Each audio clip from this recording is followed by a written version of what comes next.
Welcome.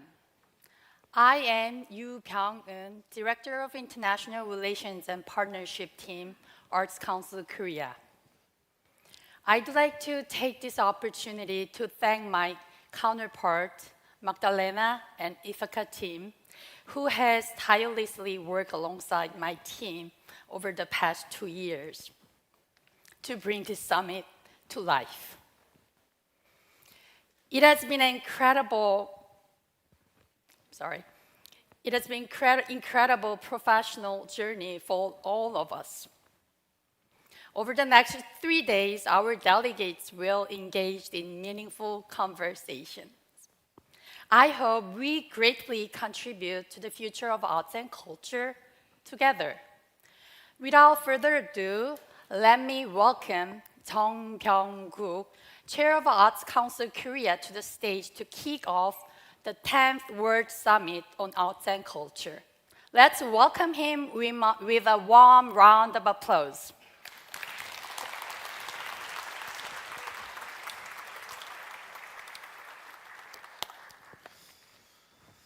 예, 잘들 쉬셨습니까? I hope you had a good night's sleep.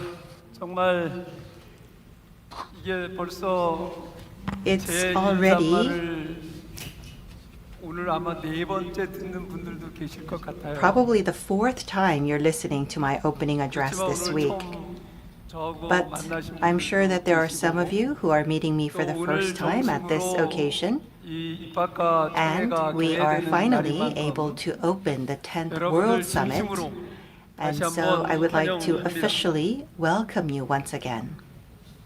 이 자리에 함께한 우리는 All of us gathered 서로 here 다른 today 나라, are from 언어도 different 다르고, countries, and we have 전통도 different 다르고, languages, we have different 역사와 traditions, 경험을, we have different 다른 histories, 경험을 가진 and 사람들이 we 함께 have different 했습니다. experiences. 그러나 예술과 문화는 But 인류의 culture 미래를 and art is a common language for our future. At the center stands the compass of world art and culture policies, IFACA, and that is a source of great power and hope for all of us. Korea, for a very long time, has continued to evolve based on the power of culture. In the 15th century, all people needed to learn and expand their learning, and that was a vision by the king at that time who created Hangul, our alphabet. And in the 20th century, the artist Baek Nam-jun brought down the barrier between art and technology, and he showed all of us that art is a common laboratory for experiments for all of us. Today, BTS, Parasite, and many other young artists are communicating with the world, and they are creating everyone's culture into our reality. Against the backdrop of such change is the fact that culture is not for the few, but culture is for all. I believe that this determination is the background of changes. And we have gone through great changes and difficulties throughout history, but no one could stop the power of culture.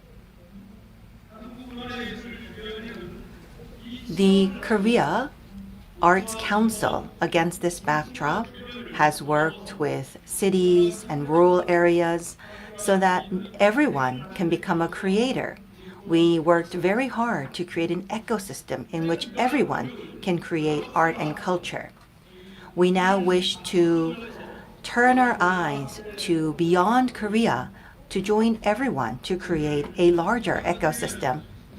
At the World Summit today, we have a gathering of global leaders in arts and culture. We will share our achievements and create a vision for the future together.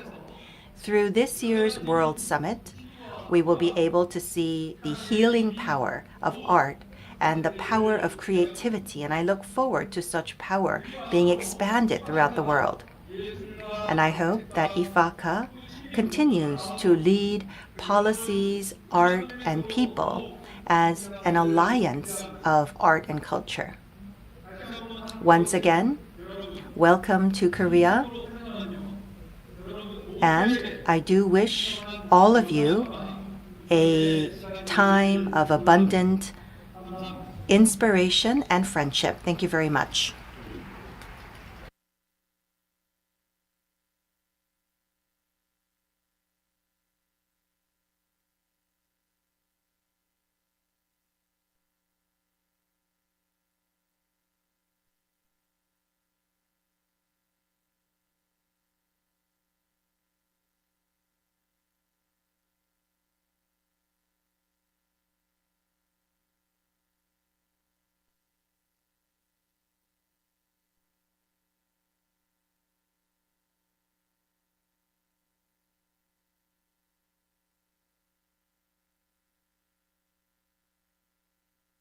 Rapporteur in the field of cultural rights, Dr.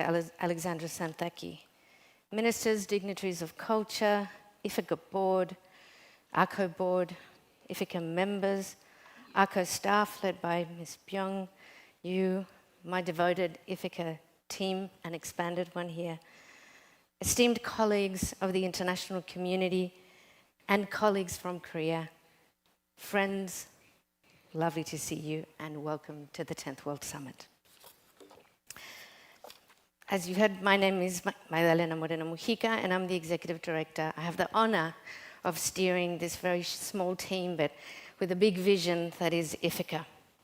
As customary in Australia, the basis of the Secretariat, where I live also, I would like to pay my respects to elders of those lands and the lands we gather here today, and also extend my respect to all elders from First Nations people who are either listening to us through live stream or here today.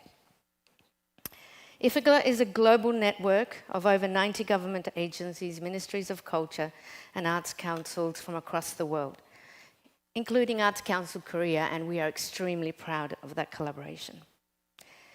At IFICA, we are committed to international dialogue and exchange taken in the spirit of solidarity, inclusion, reciprocity, and mutual learning.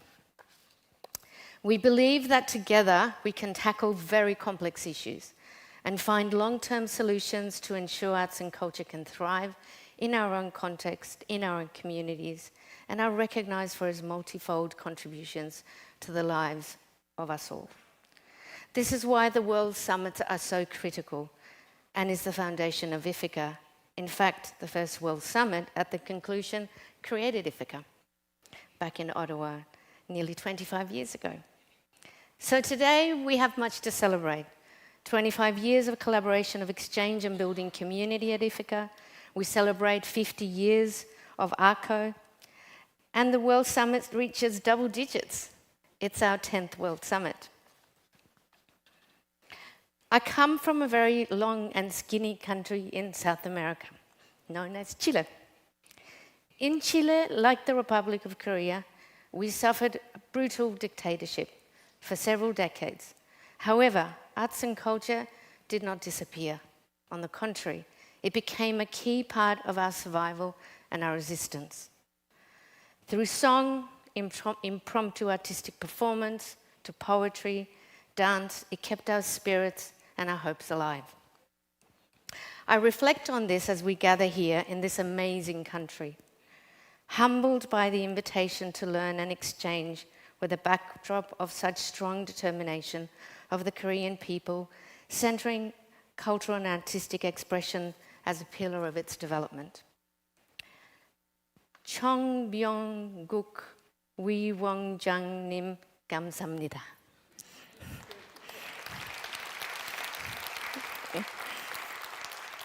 Thank you for your leadership, vision, boldness for raising your hand in Stockholm to say, let's do it. Let's bring the international community to Korea. Well, Mr. Jung, we did it.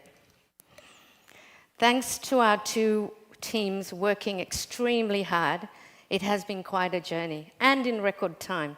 Hard to believe it's only been 24 months since we last met. And here we are. We build community, we come together, noting our fragile world today and how critical culture is for our future. We have about 110 representatives of the IFICA member institutions, and you'll see on their lanyard it says IFICA member. Government reps from across the world. They are people, they are passionate, and for those that are not in government agencies, make sure you have lots of conversations and exchanges. 3/4 of the delegates are coming from overseas, and we have much to learn from those here in Korea and exchange. We celebrate, sorry, I'm just getting an echo from this, excuse me. We celebrate the presence of our colleagues from Africa, the Americas, Pacific, and Europe, and of course, very importantly, Asia. The World Summits are highly participatory and a platform for exchange. For those that are new to the World Summits, we create an array of platforms and formats to ensure that exchanges and critical conversations occur. Your voice, all of your voices, are critical to these discussions. As we've concluded 2 years ago in Sweden at the 9th World Summit on Arts and Culture hosted by the Swedish Arts Council, the world is fragile and we live and must navigate multiple crises. 2 years later, we find ourselves that this fragmentation is our new normal. So where to focus? First, we cannot do this alone.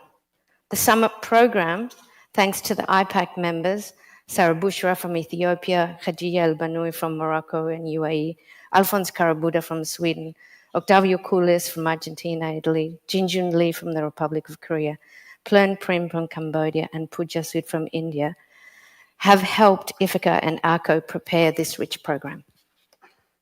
Charting the future of arts and culture is both an exercise of mapping, reflecting, and critiquing on what we have done, where we have gained ground, and where we need to focus and ensure positive transformational long-term change. So what is at risk? Well, we think we need to think about it through systems. We have created this program that looks at what is imperative moving forward. What knowledge systems do we have? What types of narratives are present in that future proofing? What participatory systems do we have? Are we connected in an increasingly fragmented world? How do we ensure that we can exchange and have those dialogue? And what does the technological and digital systems bring to us? Is it democratizing or is it emphasizing divide? Your task over the next few days is to tackle profound issues of our communities and of our nations, our communities, and our creative sectors. And from your viewpoint and experience, share insights, case studies, and reflections, find solutions and the focus on where we need to go and the tools required. Today, we'll focus on the issues at hand. Everything's on the table and we want to hear your voices. Tomorrow, let's start looking at solutions and plotting and having a sense of where we can go, planning. And on the final day, it's about action and what sort of systems we need to move forward. We invite you to be open to different ideas. Some may resonate, some not so much. We invite you to explore these diverse perspectives as we find that this can only enrich our discussions. We've got a principles of engagement, which we hope you can follow, which is really about having critical debate, but in a respectful manner. The global cultural homogenization represents one of our largest threats to the richness and diversity of our cultural expressions.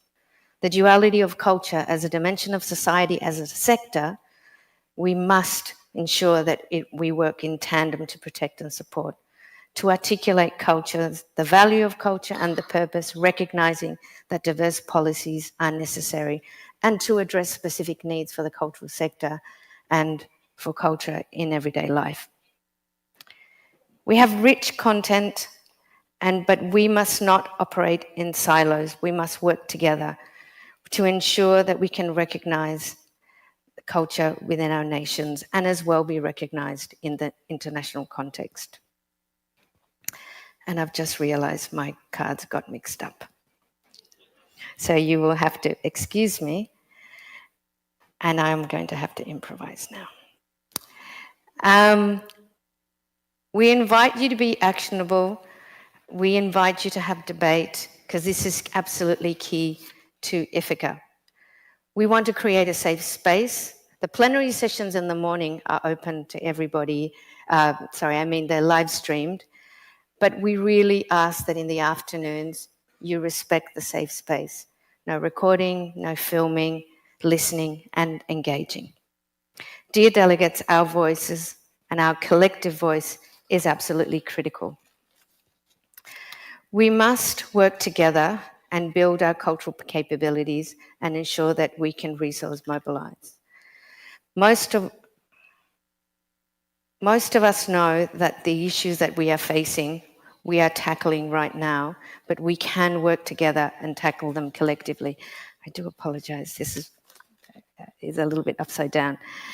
Anyway, to conclude, as Mr. Chong wrote so eloquently in his opening remarks for the discussion paper, our dialogue will be the thread and art will be the lever that can change our world. I now hand over, as customary, I hand over custodianship of the World Summit to all of you. You now take on the responsibility of looking after our summit for the next 3 days and having the robust discussions we need to have. We will conclude on the final day with an open floor session, and we look forward to receiving all of your reflections in that space and throughout the summit. I thank you for your time, and I officially make the summit open.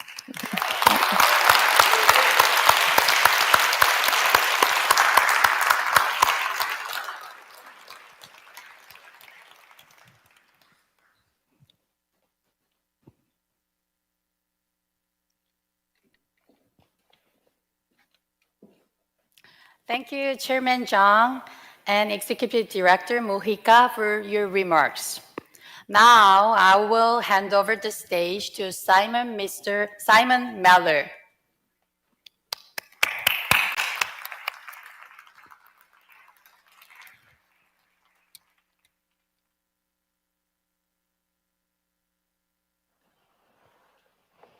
Thank you. Good morning.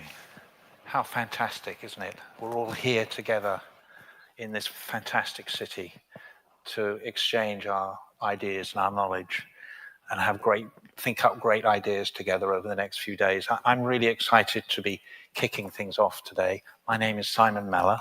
I'm the Deputy Chief Executive for Arts and Museums at Arts Council England. And welcome to this session on, we're calling Resistance, Resilience, Response, and Renewal. So to get the summit proper going, we've invited two people to talk to each other about their own work and to start exploring the themes of resistance, resilience, response, and renewal, which will no doubt thread their way through our discussions over the next few days. I'm really, really excited that we are joined this morning by two very distinguished and inspirational artists and thinkers. From the Republic of Korea, please welcome Ah-Young Kim. Please give her a...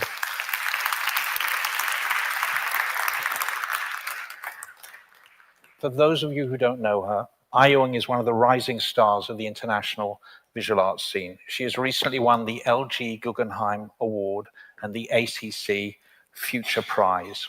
Her work is continuously exhibited across the world, including currently in Berlin and in my home city, London, at the Tate Modern as part of their very important 25th birthday celebrations. Her work synthesizes geopolitics, mythology, technology, and science fiction in a thrilling combination of video, VR, VR games, sonic fiction, and performance. And please also welcome Michael Running Wolf.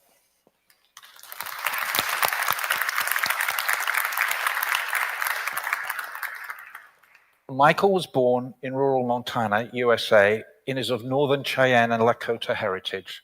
Michael is an AI ethicist who works for a future where indigenous communities, as well as reclaiming their languages, attain technological sovereignty based on data ownership and indigenous AI. He has worked for Amazon on their Alexa program, but is now based in part in Canada, where he co-founded and is lead architect of the first languages AI reality at the Miller Quebec Artificial Intelligence Institute. Michael is the 2024-5 Tech for the Global Good laureate. As I said, Ayung and Michael will be talking to each other about their creative and academic practices. In doing so, they will start to explore the huge range of challenges and opportunities facing our creative and cultural sectors at a time when all of our societies are confronting a period of accelerating change and upheaval. They will examine the role and value of culture and how it can both challenge and adapt to the new realities ahead. So this is the way it's going to work this morning. They are, as well as asking each other their own questions, we have positioned on the table a set of additional questions that they might refer to. Thrillingly, they haven't read those questions. They have no idea what is on those cards. Who knows? Before we start, I wanted to read something from the British science fiction writer Douglas Adams, who's best known for his great work, The Hitchhiker's Guide to the Galaxy, that some of you may know.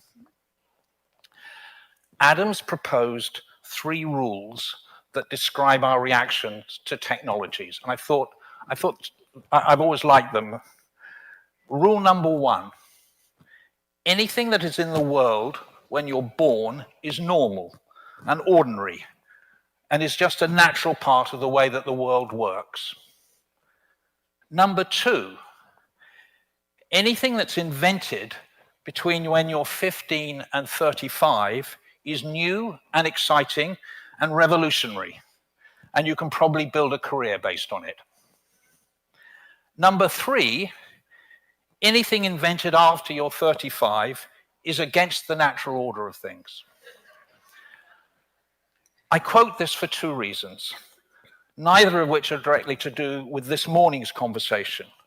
We will talk a lot this week about new technologies and our hopes and fears about them. Let's remember to keep things in perspective. Every generation has had to manage change in new technologies. And secondly, for those of us who are over 35, and hard as it is to believe I fit in that category, can sometimes find the language and terminology surrounding AI and other new technologies baffling and hard to understand. And for those who are fluent and familiar in the language of new technologies, please be patient with us. We're still learning this new world. We have to learn it quickly, but we need your help. And so I ask any of you who are fluent in this new world that we're moving into to talk as simply and clearly as possible, so that those of us who are a bit slow can catch up. Thank you very much. And now over to Michael and Ayung. I can't wait to hear your conversation.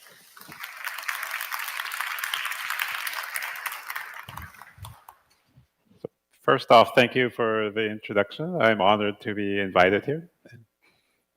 I suggest we try the random questions. Maybe not yet. Okay. I get plenty of questions to ask you about. Okay.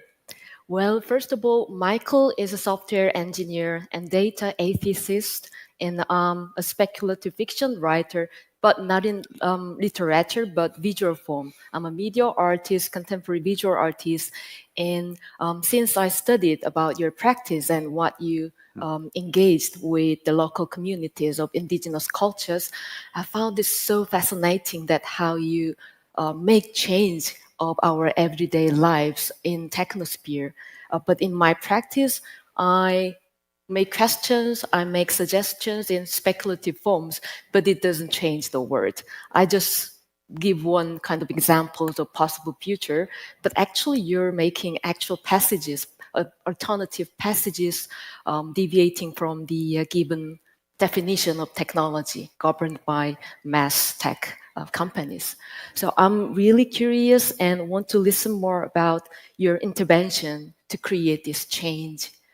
And in doing so, can I start the question? Sure. You created this initiative called Languages Flair. So it's first Languages AI Reality. And you used to work in Amazon developing Alexa, the speech-based AI model. And could you explain more about what you do at Flair as an institution and how you engage with the communities? Yeah, so FLAIR, First Languages AI Reality, is an initiative, and I'm actually just the co-founder. There's 4 crazy indigenous researchers. It's inspired by a Maori research team based in Aotearoa. I'd say that.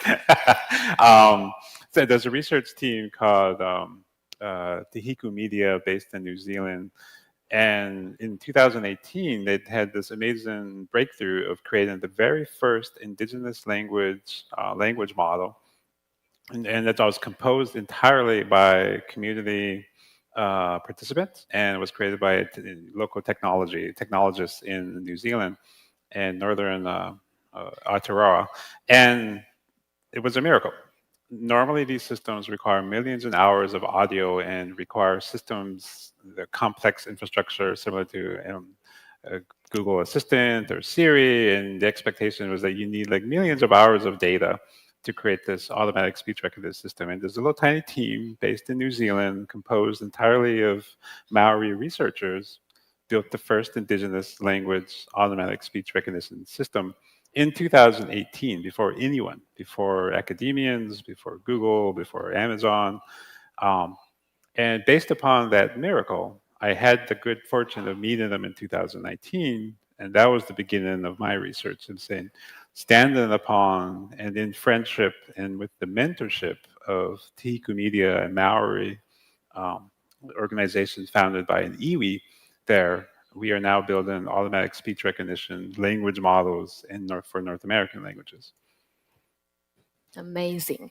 And you've been developing a special cubicle device, actual physical device, which can be a kind of communication tool or also language learning tool, language rehabilitation, reclamation, maybe. And could you talk a bit more about this special AI integrated device, please? Yeah, so the long-term vision is to build a speech recognition language tutor that works offline, or the industry term is edge AI, or works AI that's embedded and doesn't require the cloud, similar to Alexa or Siri. And the idea is not to create technology, actually. If you can believe it, try not to build AI. Take it from an AI researcher. AI is the worst option possible. Try every other solution first. AI is your last opportunity. If AI is your first choice, you're doing it wrong, because AI is very expensive.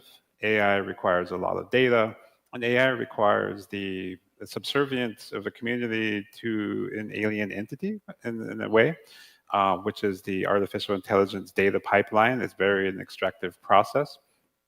And so it's also very it's energy intensive. You know, when you build artificial intelligence, you're burning a lot of carbon and you burn a lot of energy.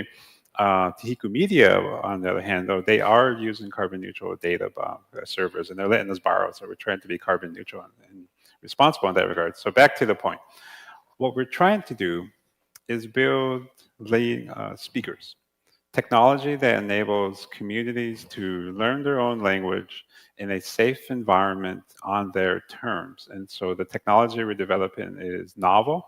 So when you think of large language models like ChatGPT, Gemini, and so on and so forth, we're building technology which is related, but focused on when you do prompts, that's you're talking to ChatGPT. What we're working on is voice.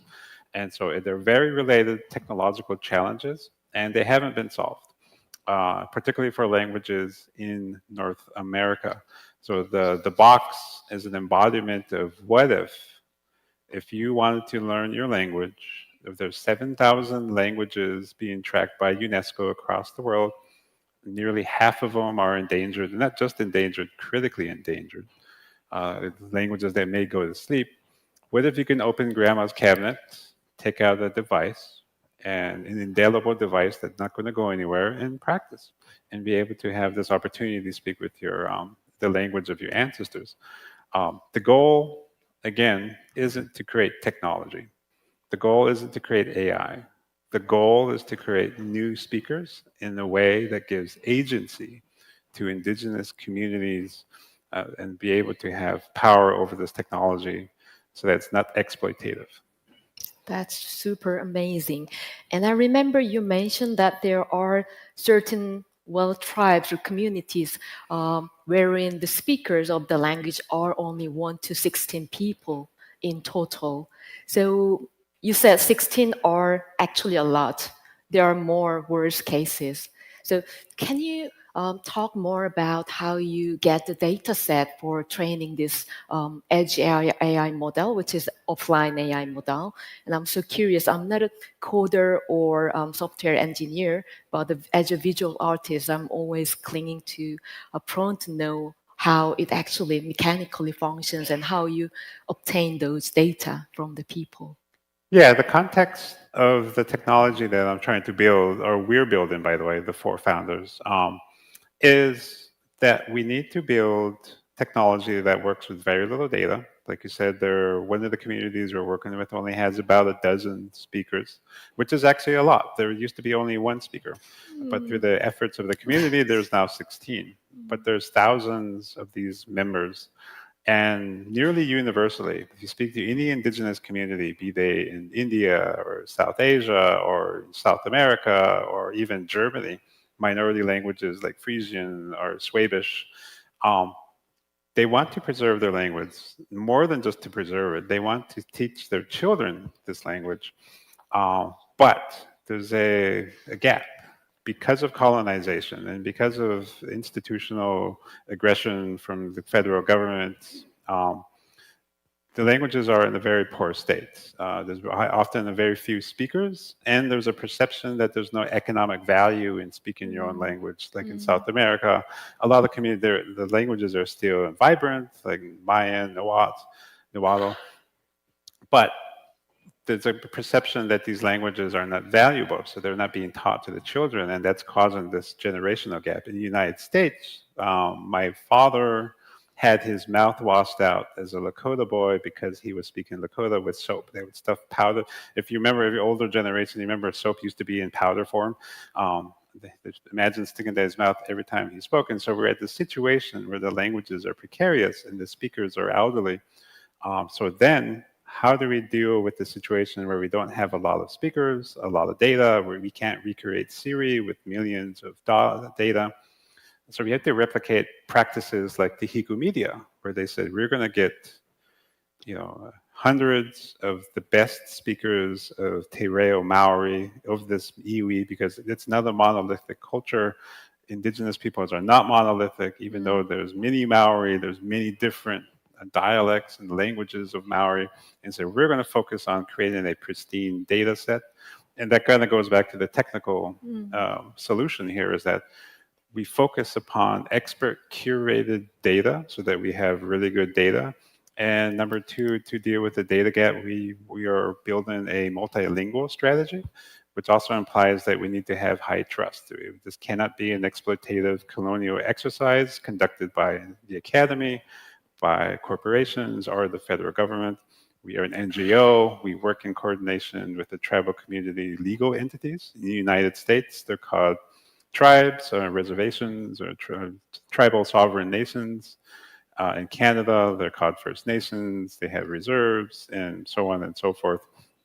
And so we do our best to work with recognized legal entities to collect the data. And from a technical perspective, and I'll end here because I've been talking quite a bit, is from a technical perspective, the idea is to maximize what little data there has by building community with related languages to amplify what little data there is, and doing so in a way that's respectful and responsible. And I guess to collect those raw data from the community, the trust and building up relationship with would be the crucial, most important thing, since you're also an AI ethicist.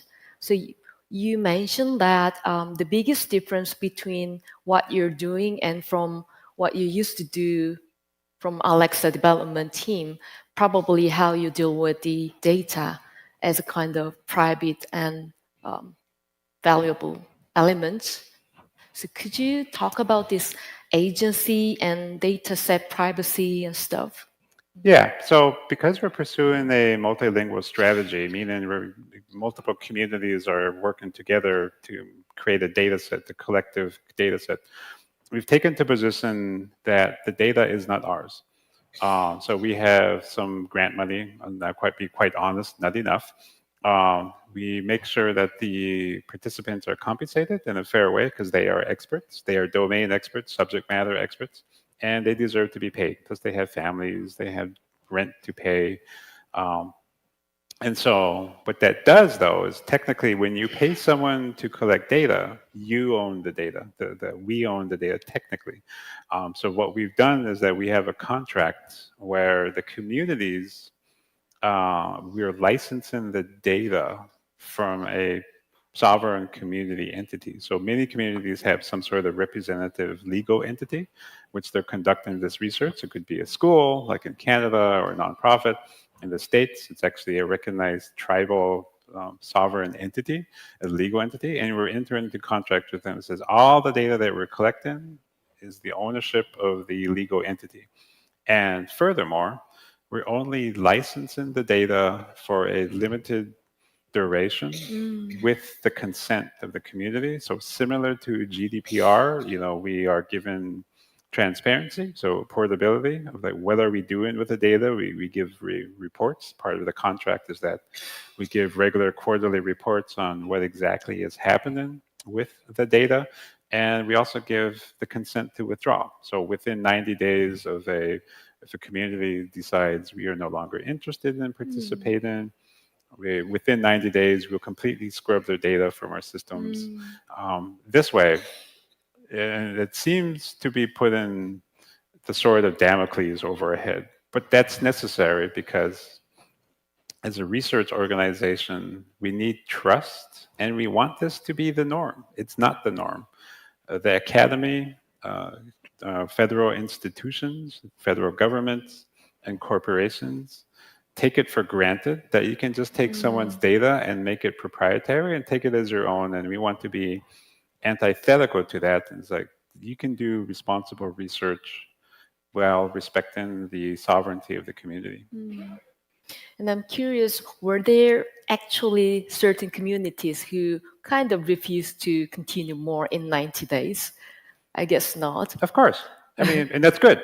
I think, like I said at the very beginning, if you're building AI, you're probably doing it wrong. So if someone comes along to a tribal community and says, I'm going to build AI for your language, be very suspicious.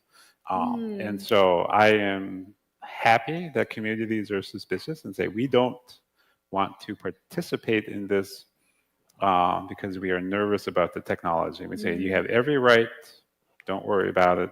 We're not going to pressure, we're not salesmen. So the communities we work with are enthusiastic about wanting to build AI. They really want to invest their time and energy because it's a long process. We've been working on this since 2019, and we're still working toward the building the box, this idea of an offline language tutor. And AI is a long journey. It's not something that should be taken lightly, a decision to be taken lightly.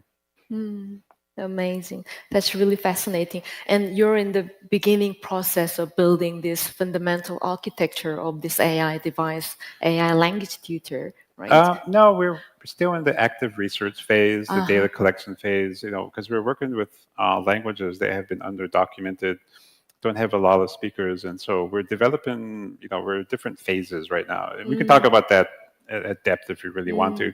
But there's different stages that we must go through. We have to, understand the language because we're not treating it like English. Indigenous languages are not English. There is actually an assumption in the machine learning community that all languages are just a type of English, and we all know that's intrinsically not true. Uh, it's true. You'd be surprised. And the conversations I have with AI researchers. And number two, so ChatGPT just won't work for nearly 7,000 languages. It only works on a few dozen languages, by the way, languages that are very related to English, which turns out to be most European languages. So going back to the point here is that what we're trying to do is go through stages, understand the language, and teach the AI a different fundamental algorithmic strategy to understand the languages. And so we're currently in that progress. We're still collecting data, building the fundamental technology. So it would be a long way off before we can actually deploy something consumer-like into the hands. Yeah. Amazing. And I feel like, especially since the pandemic, I think it was a very important division point of our daily experience, how you are governed by the technology. And around the time as a media artist, I felt that there's no division between working and leisure, and my home space, my bedroom, my living room, all of a sudden became a working space through the endless online calls and meetings and online streaming, video streamings. As a media artist, I participated in a lot of these streaming events, and oh gosh, it was very hard time for me actually during the pandemic. A lot of traditional medium makers, such as painters and sculptors, were struggling during the pandemic. But in media artists' case, we had to deal with double amount of works. So this symptom prevails since the pandemic, and it's just continuing to be like this. And it became the new normal.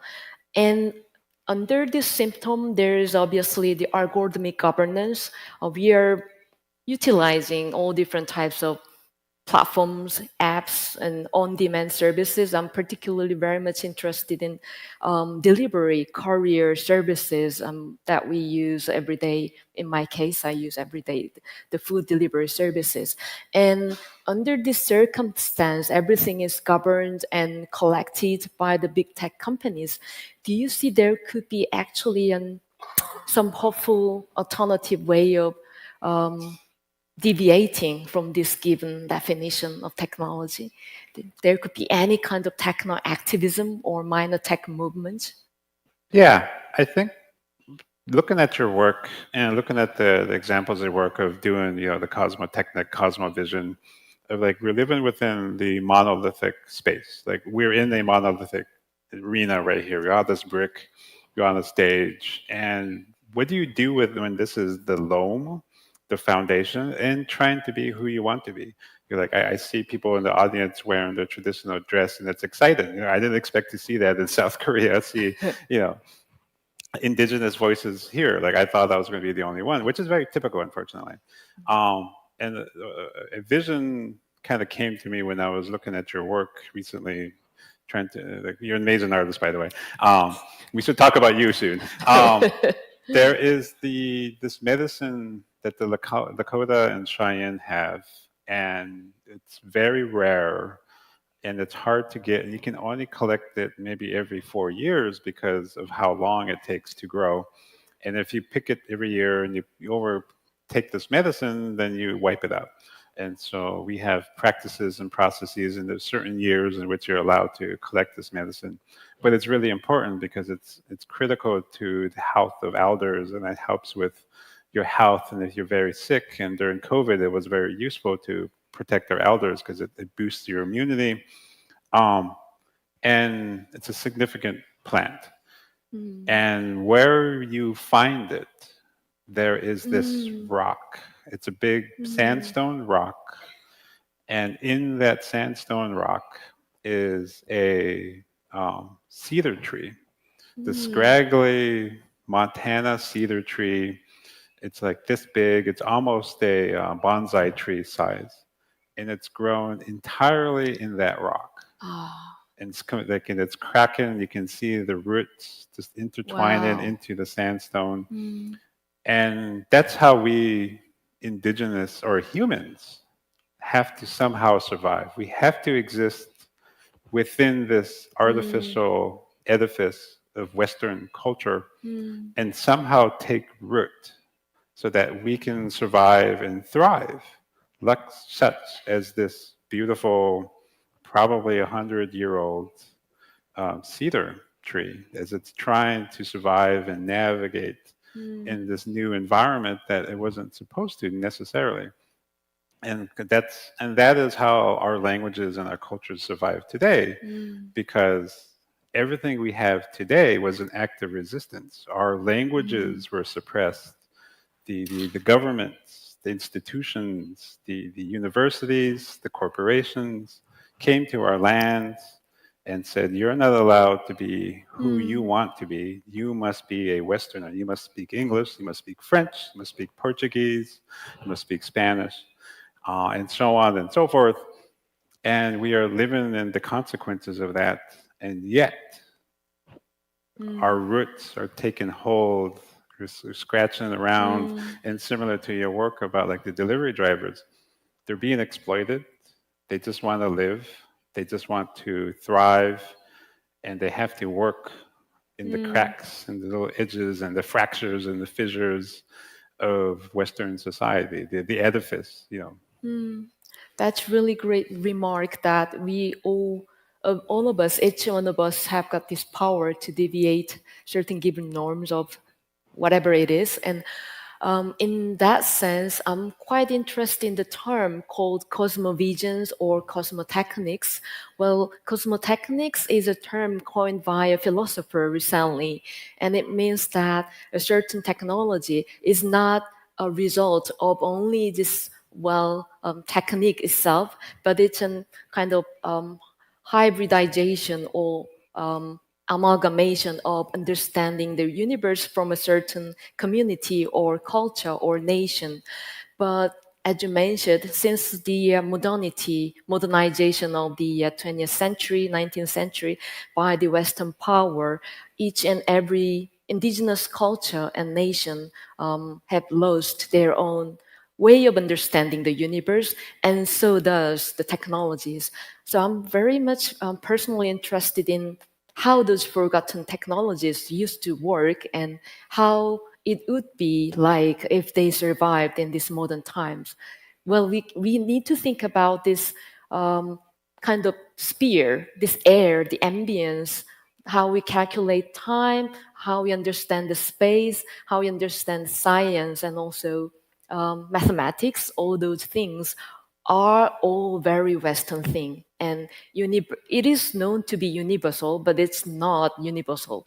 And temporality and space is not a kind of absolute thing. It's very cultural understanding infused notion. So in that sense, do you think there could be some plural, multiple kind of way of understanding the future? Well, in the sense, I'm very much interested in speculative fictions because most of the fiction writers envision and try to imagine other possible versions of realities. Yeah, so I have a question for you. So I used to live in Montreal, Quebec, Canada, and I lived in a Orthodox Jewish community. And right next to it, on the edge of the community, was a skate park. And they're all just skaters, you know, they're dressed like hippies or, you know, the people who aren't respectable, right? Wearing loose clothing. And I was walking home from Mila on my way back to my apartment in the community. And I was walking behind this kid who carried his skateboard. He had baggy pants, you know, a t-shirt. And as we were walking back into the community, which was the borders they weren't real gates, but that was obvious because the Orthodox community had very clean streets. You know, they spoke German, and like the environment kind of changes. You can kind of feel it. And as we were walking, maybe about 20 meters or so from the skate park into the community, this little kid put on his hat, was putting on his vest, put on his little white shirt, and by the time we had stepped foot into the community, there was this, you know, Orthodox Jewish kid, probably in his 15s, who looked completely normal and at ease within his community, completely flipping his identity not more than 20 feet away. Wow.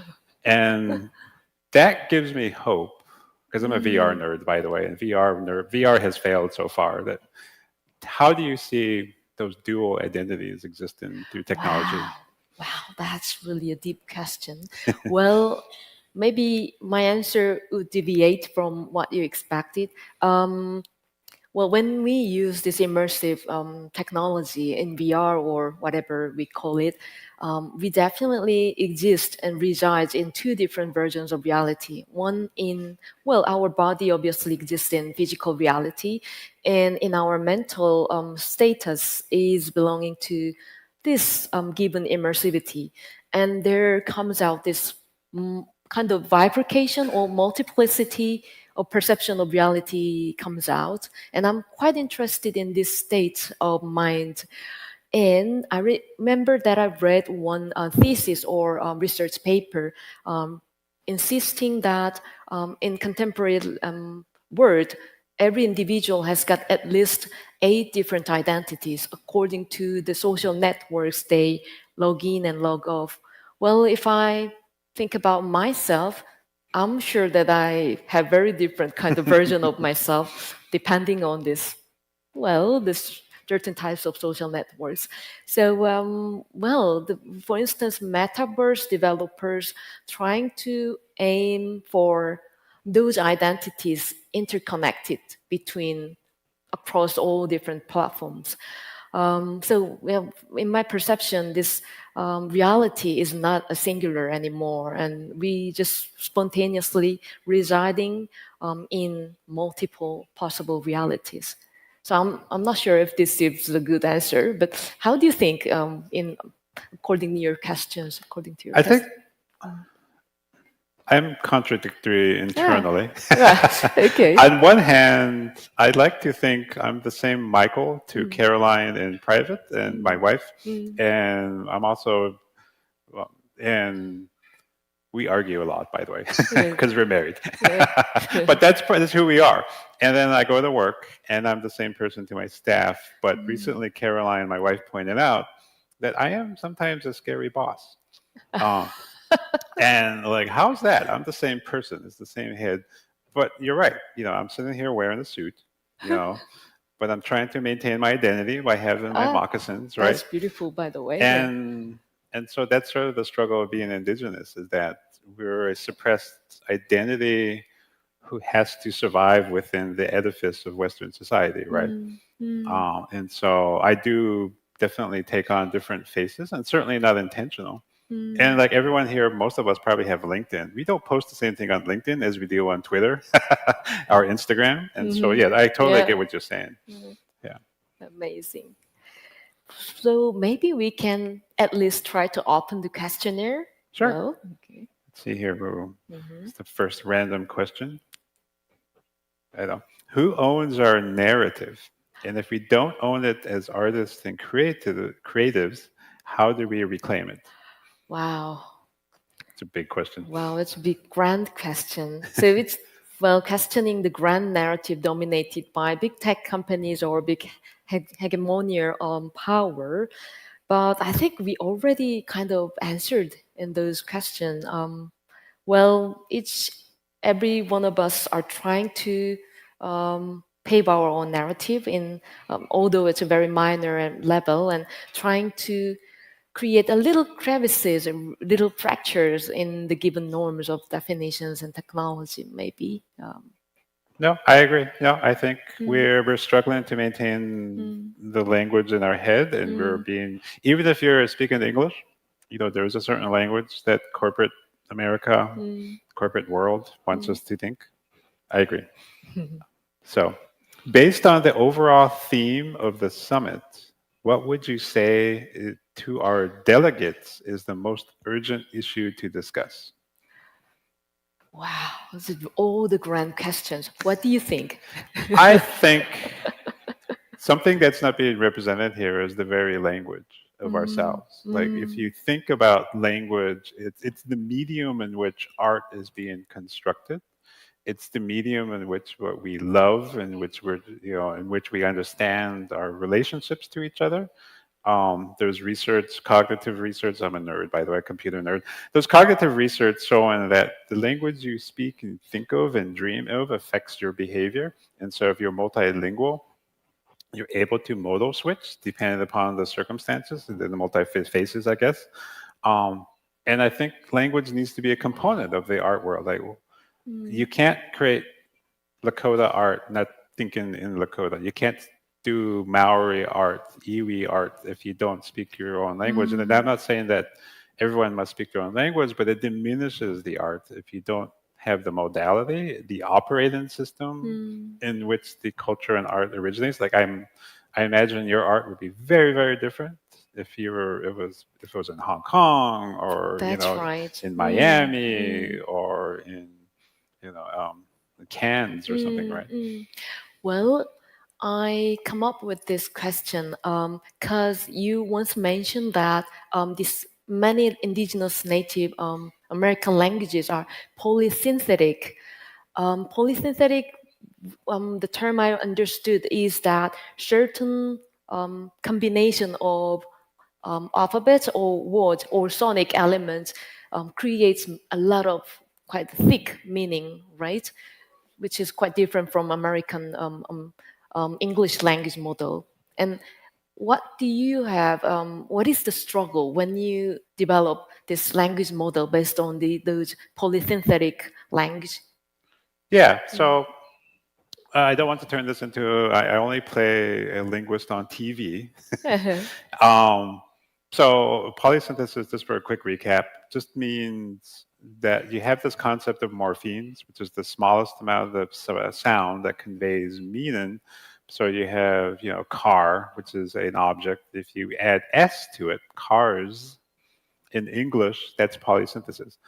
English is probably one of the least polysynthetic languages in the world. And so indigenous languages across the world, most languages across the world are polysynthetic to some degree. It's not a binary, it's a gradient. In North America, they're highly polysynthetic. And what does that mean? This means you have complex morphology. And so there's rules and structure. And one of the side effects is that polysynthetic languages, if you can predict, if you misheard, like say your wife is yelling at you for not cleaning the sink like you're supposed to, and you mishear, you only hear the last half of the word, you can predict what she was probably saying at the first half. So there's built-in error correction, which is an interesting side effect. So imagine if we were speaking today, right now, a polysynthetic language with error correction, with high resolution, there'd be very little ambiguity in the way we're communicating. And that's the natural evolution of most languages in the world. Languages in South Asia, languages in Africa, languages virtually across the world have polysynthesis because the structure gives resiliency and reduces ambiguity. Unlike English, wars start because of a misunderstanding or a lack of a comma or something as silly as that. And so if you think about creating art in a language that's extraordinarily precise, you have a different outcome, I believe. Well, can I? Should we go ahead? Well, I have still so many questions to you. If you want to. I'm just kind of excited. It's like a grab bag. What's going to be in there? Can you say that the language model that you're developing as a kind of small language model versus large language model? Yes. So they're all the same technology. There's an underlying engine to everything. So like when you talk about this, language models are all language models. We just are focusing on speech recognition. So yes, we can't build large language models to the scale of Microsoft or Google or Amazon. And those cost billions of dollars. Is there a South Korean large language model? Do you know? There are several, but not as big as those Google, Microsoft things. It's very expensive though, right? And we just can't do that with indigenous languages. I wish we could, because if we could, that would imply that we had millions of speakers, we had enough data, we had a body of work and text to work with. Like the Hawaiians, they have, decades of newspapers, and Hawaiian, before America annexed it or stole it, colonized Hawaii, And that, imagine if an indigenous community had that, and so it would be amazing if Lakota was free for the last 250 years, and we were a nation state building media. Then we could build a language model because we'd have enough data. We have millions of speakers because the Lakota Empire spanned from Alberta all the way down to Oklahoma, from the Rockies to the Missouri, and had hundreds of different tribes, nearly millions of members. And then the American government destroyed it all. And it was a peaceful, empire, of course, being empires, they're proud of some misbehavior, of course. But, we just can't do it because we just don't have the data, fundamentally, because we don't have the speakers. I see. Yeah. Maybe now I can start Good. to Yeah, read yes. one. Okay. What roles should and do you play as arts and cultural leaders in the context of the topics discussed in this session? Well, I think we already answered Yes. these questions broadly. Yeah. And the next Roll the one. dice again. How can you address this threat that artificial intelligence poses in homogenizing diversity of cultural expression? Right. Well, recently I had this feeling. I got so many questions since I utilized certain AI models in my practice last year. But in my level, as I already mentioned, I'm not a coder, I'm not a software developer, and I don't know much about the architecture or structure, how it was created. But rather, I utilize those models as a visual tool in well, since this communication started, I realized that current AI models are in the kind of infantile status. It's not fully grown up and it doesn't communicate very well. And we have to be very patient to get the result that we wanted. But sometimes it's impossible to get the result that we wanted. But still, people tend to think that AI is an organic entity similar to human beings. But I kind of resist this feeling because it doesn't have intention. It doesn't have any struggle, internal pain or creative drive, which ensues certain artistic expression. And what do you think about that? And Yeah. about this homogenizing diversity things? Yeah, I think so. I'm of two minds. Number one, AI is a risk to cultural heritage, and not because it's intelligence, but because it's stupid. I am not a believer that AI, the current AI, so it's all based off the transformer technology, which is a structure of artificial intelligence, algorithmic structure. It's an algorithmic structure that allows the large language models today. And it's an illusion, and the technology peaked probably a good 10 months ago, maybe 18 months ago. The researchers of this technology, like at Meta, like Yann LeCun and Hinton and so on and so forth, have been warning us that this technology actually isn't improving. So the American technologist venture capital has been spending billions of dollars to create intelligent AI. Like I met Sophia, that robot, the weird, creepy. Oh, yes. Yeah. Exactly. Well, what are we trying to build? What are computer scientists trying to build? The blonde woman with really red lips, right? Of course, there's a perception of what we're trying to build. This AI with AGI, and so I don't believe large language models are the future. They're probably a technological dead end, but they're a stepping stone to the next reality. And I think there is real risk. It is not going to be coming from large language models because we've already exhausted it. And the reason why I say we've exhausted it is because they have all the data.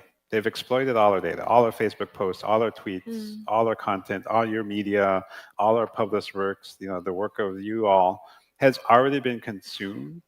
And the theory is that all you need is more data, and somehow it's just going to spontaneously pop into existence. It hasn't. They have all our data. They're scraping the bottom of the barrel now. You can't get more data. They already have nearly 200 terabytes of human work, and it hasn't woken up. It's just this stochastic parrot. You can replicate the behavior of a large language model using algorithmic strategies as simple as a database. You don't have to spend $30 billion to create ChatGPT. You can spend $5 million, as the Chinese researchers have shown, or you can spend $500,000 and build a database that replicates that same behavior. And it's being shown over and over again, and so it's an illusion. It's a way to sell AMD and NVIDIA stock, quite frankly. That's the current AI economy, and I think we're probably approaching the burst of the bubble. And that's not to say we artists and creators should be at risk, because we've set the precedent that our intellectual property is owned by everyone, more so owned by these large singular entities, and can be exploited without our permission or consent. And that's the real risk, is that our intellectual property is necessary for the public good of humanity. But I've heard that before. Indigenous know what I'm talking about. Our land, our intellectual property, our culture must be taken for the success of the people, of humanity. There's a reason why Lakota don't have their land anymore, because for the success and the prosperity of humanity, we need your land. And if we treat our data the same way as we treat our land, we'd say, wait a second, I've heard this before.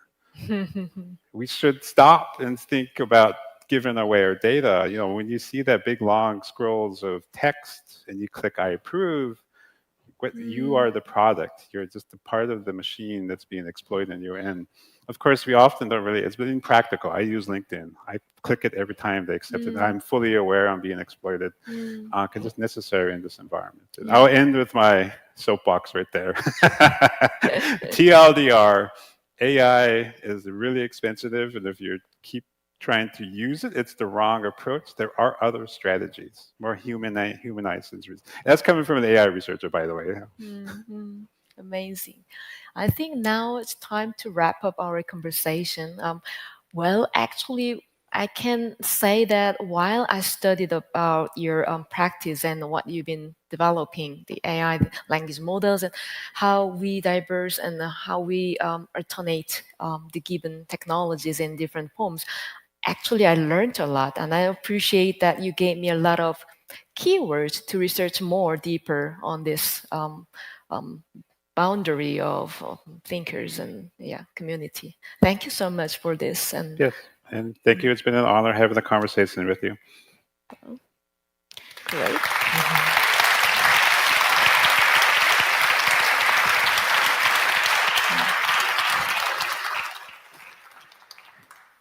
Fantastic. A wonderful way to start. Thank you so much. Please thank them again on our behalf.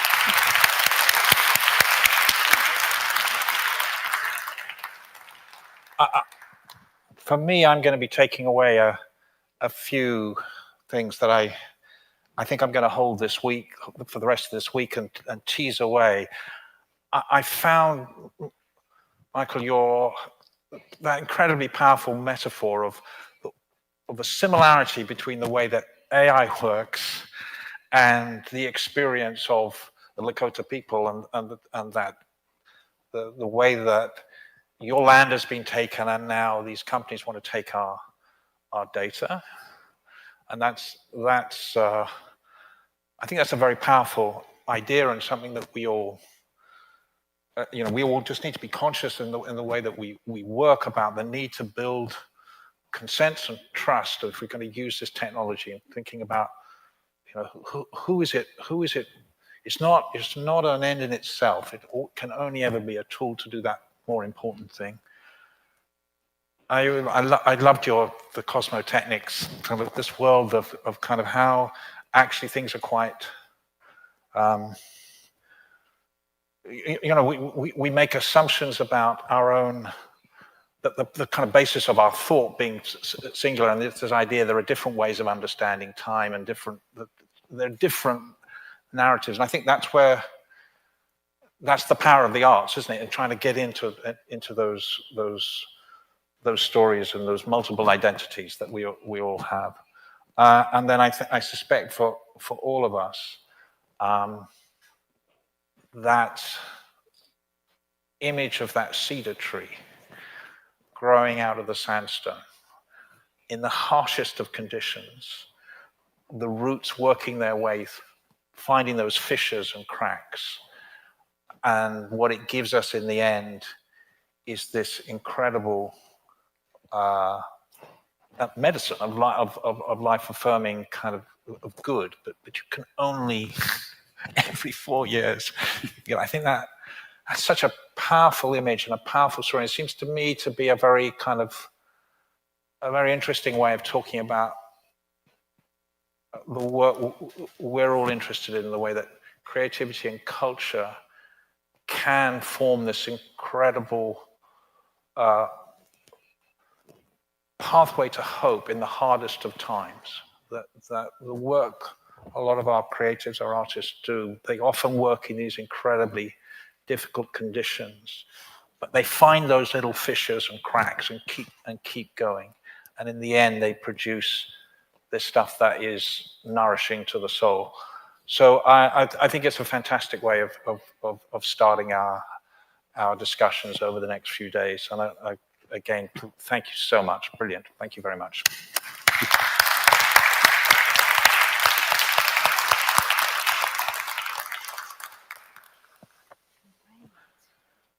I think we leave the stage. For the next person.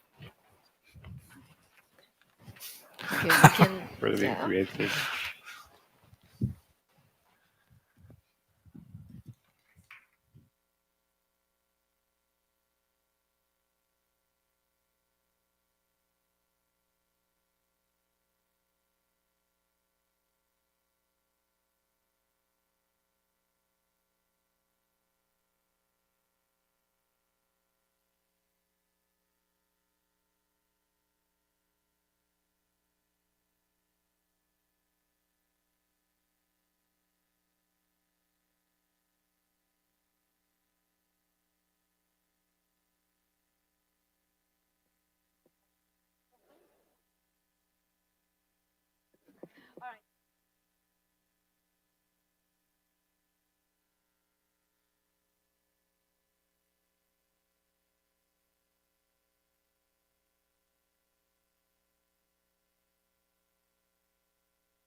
Thank you. Hello? Hello? Okay, sorry about that. We're working so efficiently that we're 6 minutes early. So, fantastic. Thank you so much. So, please help yourself for some coffee and have a break, and we'll meet back here at 11 o'clock. Thank you all.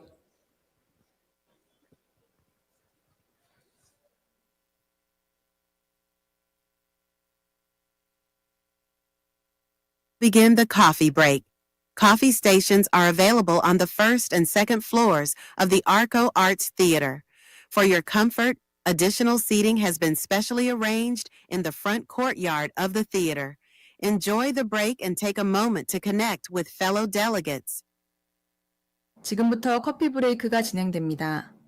아르코예술극장 1층과 2층에 커피 스테이션이 준비되어 있으며 앞마당에도 좌석이 마련되어 있으니 편안한 휴식과 네트워킹의 시간이 되시길 바랍니다.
Dear fellow delegates, the session will begin shortly. Please take your seats and kindly set your mobile phones to silent or vibrate mode. Thank you.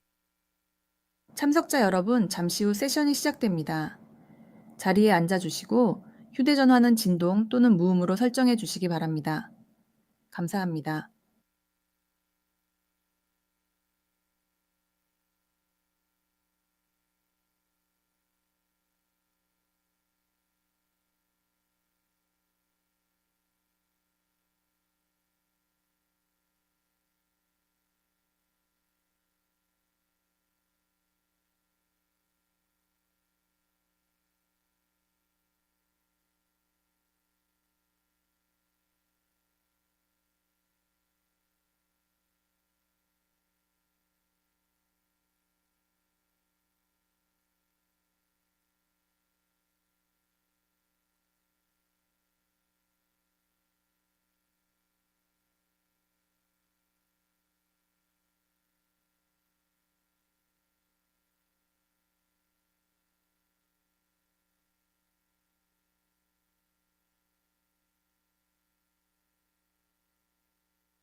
Don't you dare.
Good morning.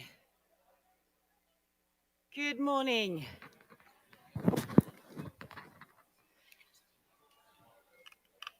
Welcome back after the break. I trust you are energized.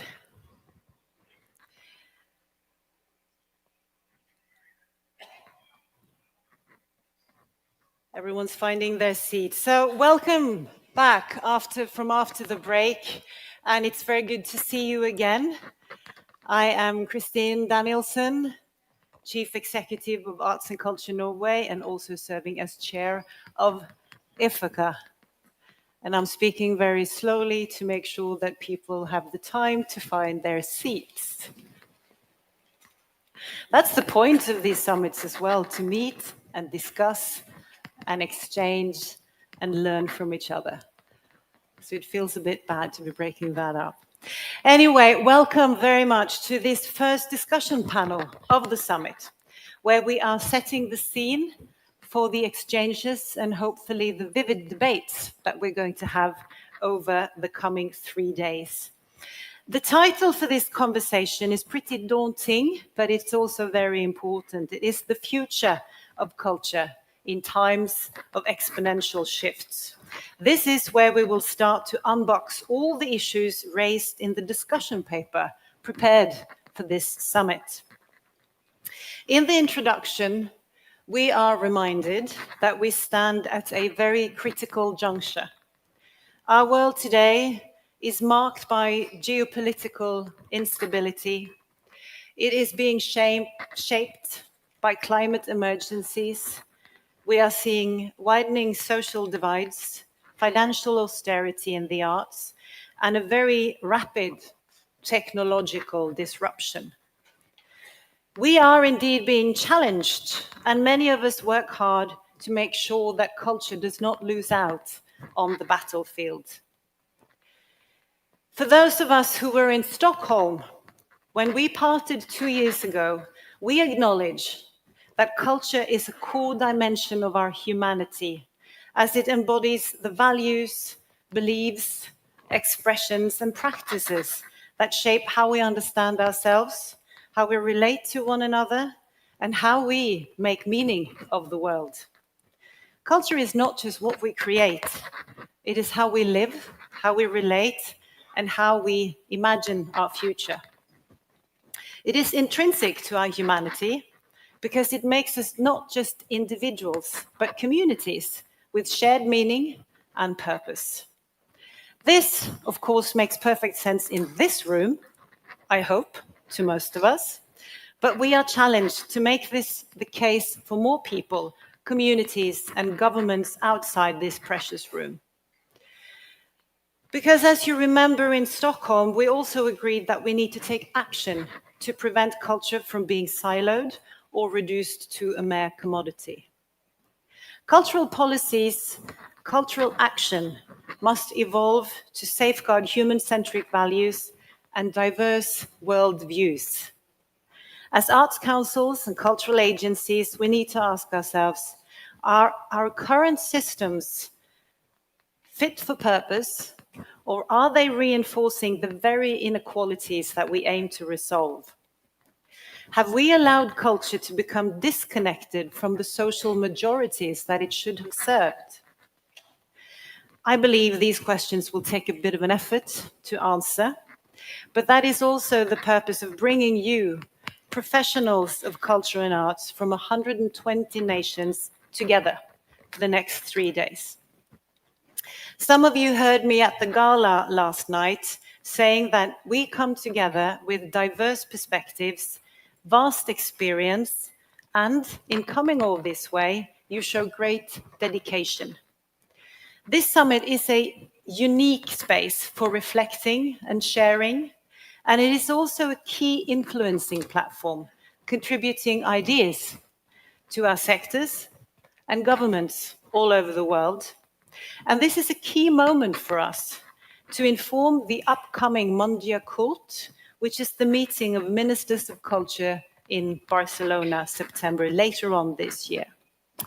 So, To kick off all these interesting questions, we have put together, may I say, a brilliant panel representing both the political level, leadership experience from the sector, and experts in cultural policy and cultural right. So may I start by presenting Mr. Yang Woo Park. Will you please join me on stage? Mr. Park is a former vice president of Chung Ang University.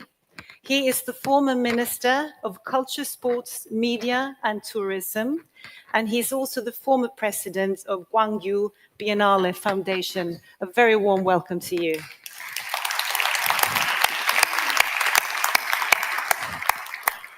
Please also welcome Marcia Helena Gonzalez Rollenberg.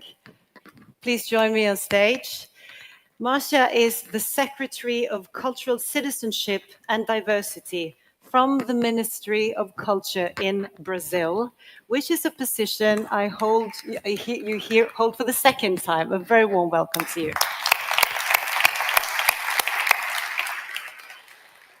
Please also join me on stage, Yari Kamara. She is a public policy consultant, researcher, and writer. With a background in economics, she has worked on research projects, providing insight into challenges for entrepreneurship in the cultural sector.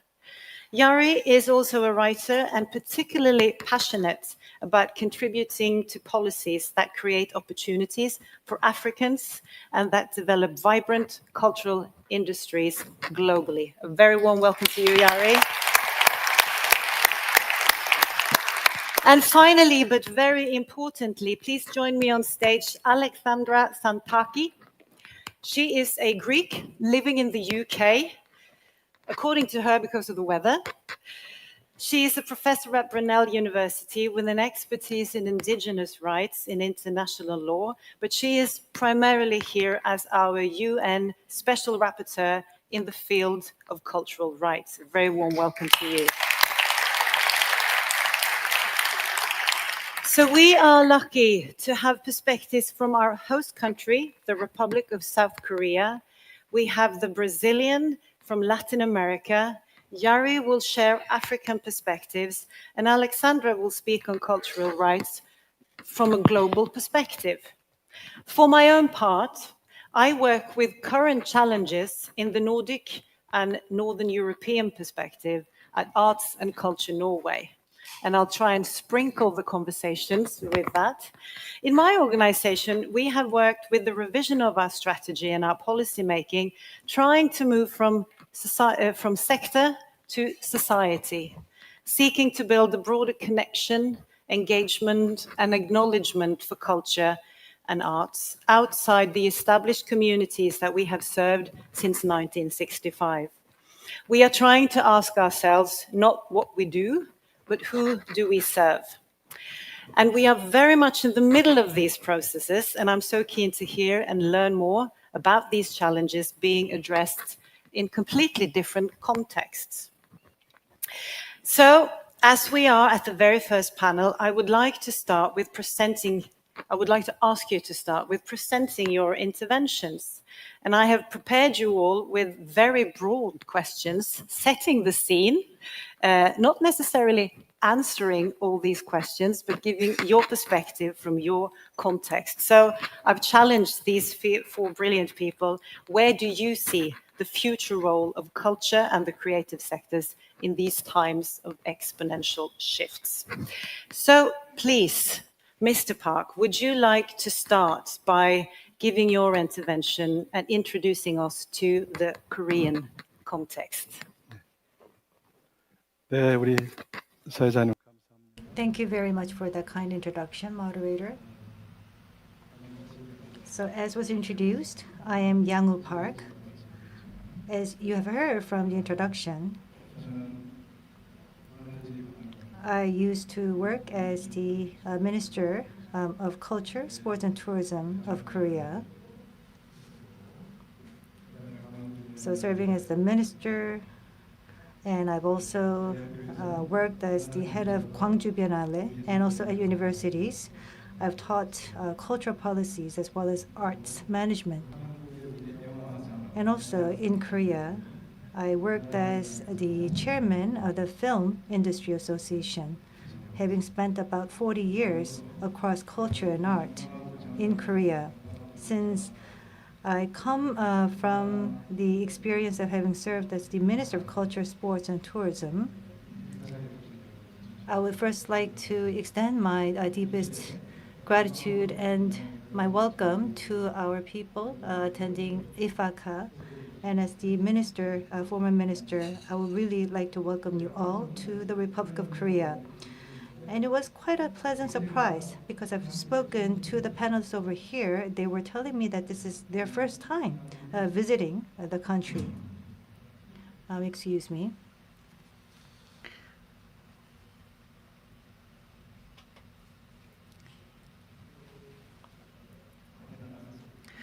I've had a lot of opportunities to go abroad, and I've likewise expected you to have similar opportunities of coming to Korea as well. But anyway, that was a pleasant surprise that you finally come to visit Korea. You can consider yourself as a very international and globalized person yourselves. But at any rate, what we're trying to deal with during the plenary session is the future of culture in times of exponential shifts. And I know that I am to talk about this topic.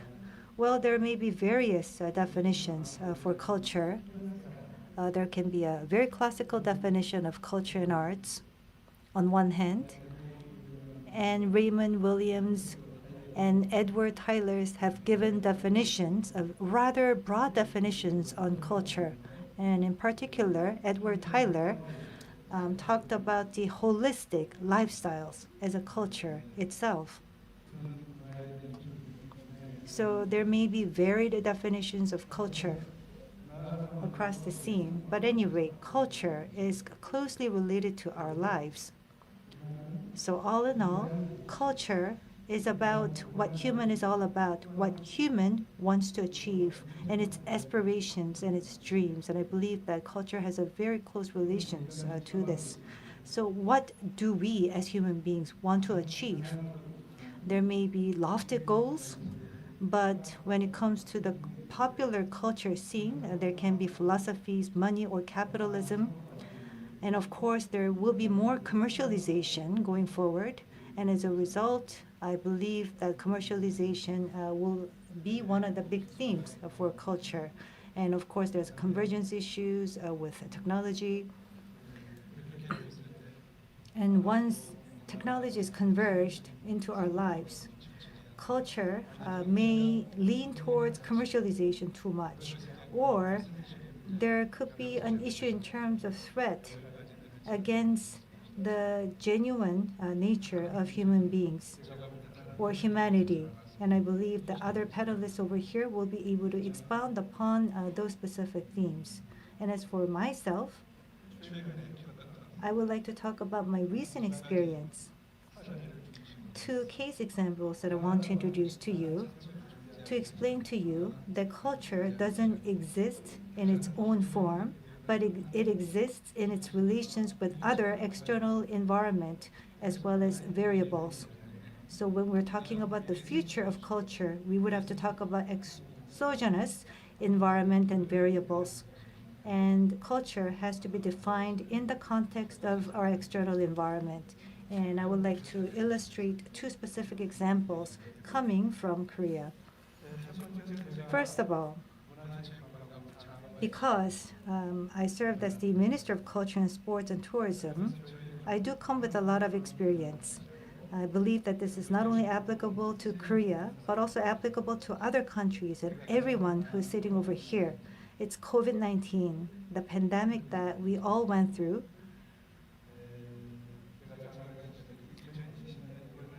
That was in January 2020 when I was serving as the minister. Not only Korea, but all the countries around the world had to suffer greatly due to the pandemic. And having gone through the pandemic, all of us, of course, we were locked down. We had to watch TV, read books, couldn't go out, and we were connected through online. to see the news that's taking place outside, as well as entertainment, sports, and culture. And we were not able to go outside and be engaged in the community. And we were able to understand how difficult it is to be disengaged from society, not to be able to enjoy the culture and art in society, how that makes us feel very isolated. And I think every one of us was able to feel the pain of being isolated. I feel as if we have lost all the skin and flesh and muscles. We're just reduced to bones, looking at annihilated cities after atomic bombs are deployed. And that was type of a scene that came to my mind after we have gone through the pandemic. So through that experience, we were able to understand the importance of culture to our daily lives, the dynamism and vitality that comes from culture in our daily lives, and the sense of happiness that brings to everyone. And I believe that COVID-19 served as a vivid example that illustrates the importance of culture in our daily lives. And because I was a person responsible for cultural policies, I had to put my head around very important issues. Also had a chance to meet with cultural ministers from around the world through video calls to exchange information to find a solution out of that pandemic. I also had a more than 1 hour phone call, telephone call with our minister from England as well, UK. And basically, the cultural scene, cultural facilities,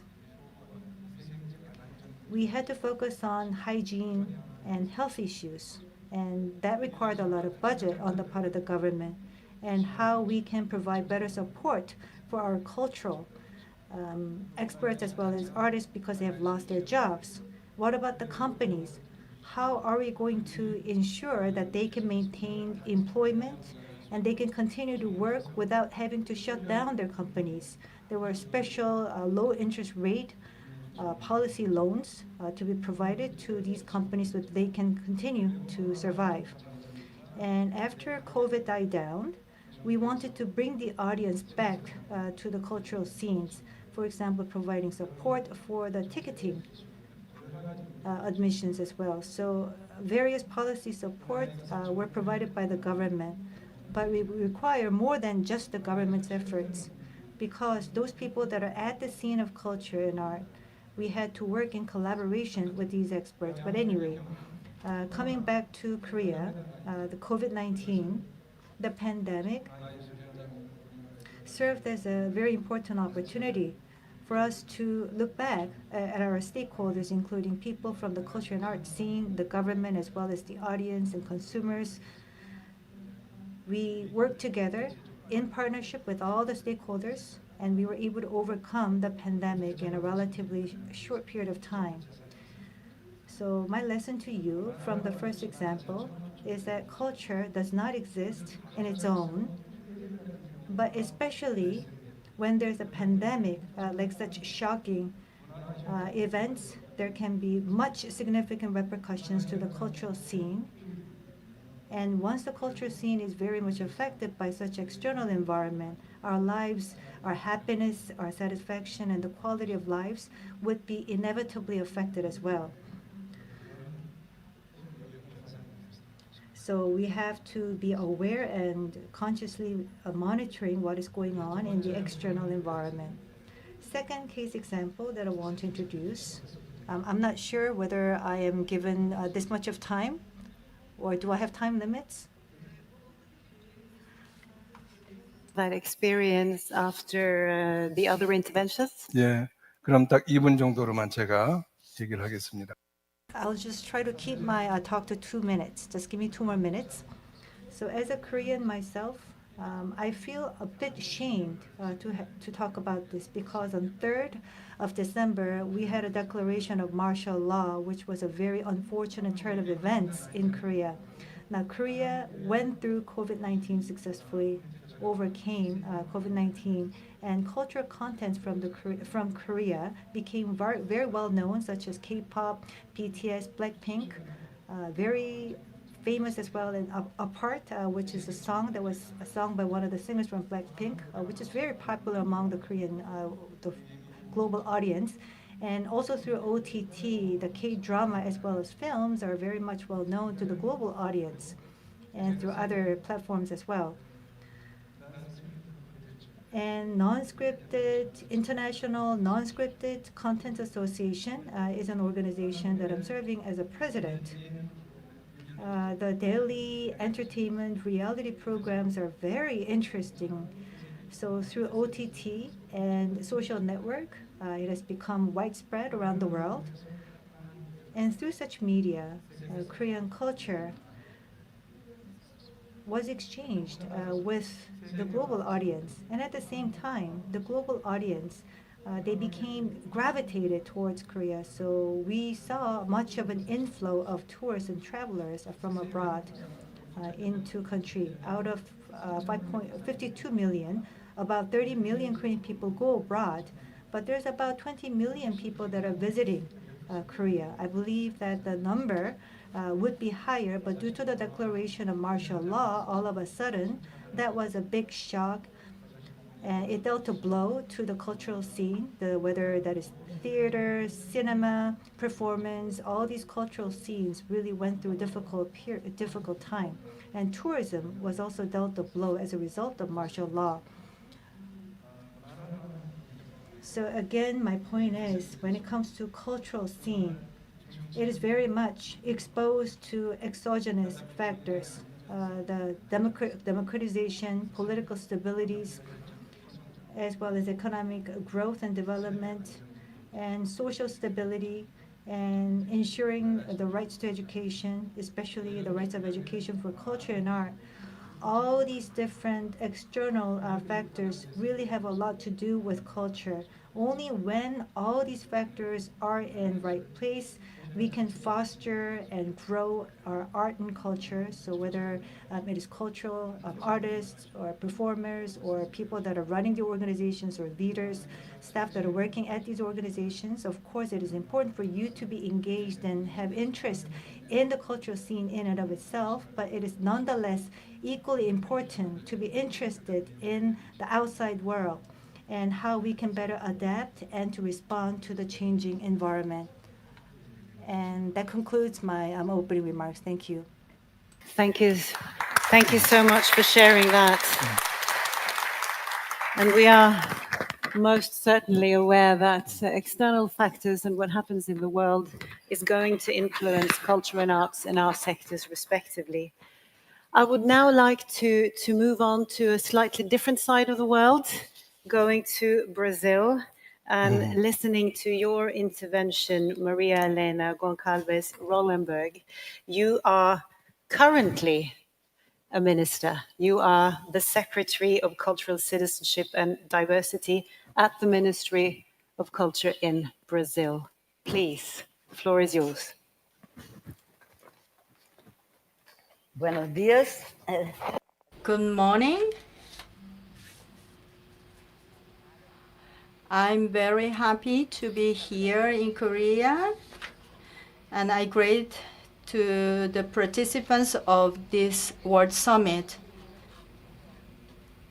I convey the greetings of the Minister of Culture of Brazil and express my gratitude to the organizers of this meeting for their kind welcome. And I also extend a special greeting to Magdalena Moreno, the Executive Director of IFACA, also to the Jong, the President of ARCO, who talked us so very well about the Korean spirit and all the energy of the Korean vision. We are living in an era characterized by multiple challenges in various areas, not leaving the culture field exempt. Unfortunately, social, economic, and technological disparities between countries are increasing rather than decreasing. Likewise, there is an increase in armed conflicts, migratory flows, hunger, poverty, unemployment, and violence. In addition, the new reality of the virtual world has been added, especially with artificial intelligence. We must reflect on how culture and cultural rights are affected.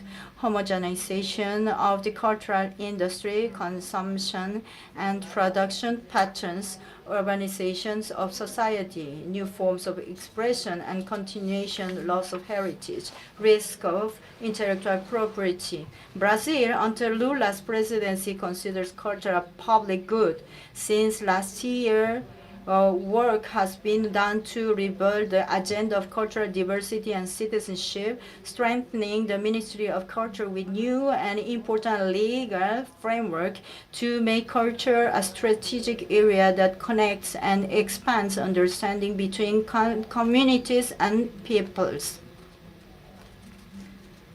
Cultural rights, being relatively recent rights, represent an innovation in the field of public policies. These rights establish new paradigms in the interaction between society, its diversity, and the states. We believe that cultural rights enrich the set of human rights due to diversity understood as the ways of being, living, acting, and perceiving the world, providing meaning to our existence. Allow me stress that Brazil is a country characterized by its cultural diversity made up to Aboriginal communities with 305 indigenous ethnic groups, descendants of approximately 5 million Black people from the African continent who arrived as slaves in the largest diaspora in the world, as well as numerous immigrant groups from Europe and other countries. Continents including Asia. Unfortunately, racism, as in many other countries, constitutes a persistent challenge for Brazil. It is critical to address the racial and social inequalities. In that sense, culture must be a pathway to social justice, providing visibility to those historically silenced and creating equitative opportunities for all. In the field of public policy, culture is presented as an amalgam that reflects both its intra and intersectoral nature. From the perspective of intersectorality, culture adopts a convergent, complementary, and transformative dimension. It acts as a transdisciplinary field that fosters greater comprehensiveness and reduces compartmentalization in public policies. An example of how to address the dimension of culture is to ensure that social groups have the right to participate in the definitions of cultural policies so that cultural management is shared between public authorities and civil society. For that, in Brazil, we have a National Council for Cultural Policies as well as municipal and state councils for culture. In addition, we organize culture conferences in municipalities and states following a democratic process that culminates in the National Culture Conference. Last year, we had this conference, and other forms of social participation include public hearings and consultations permanent, as our minister said.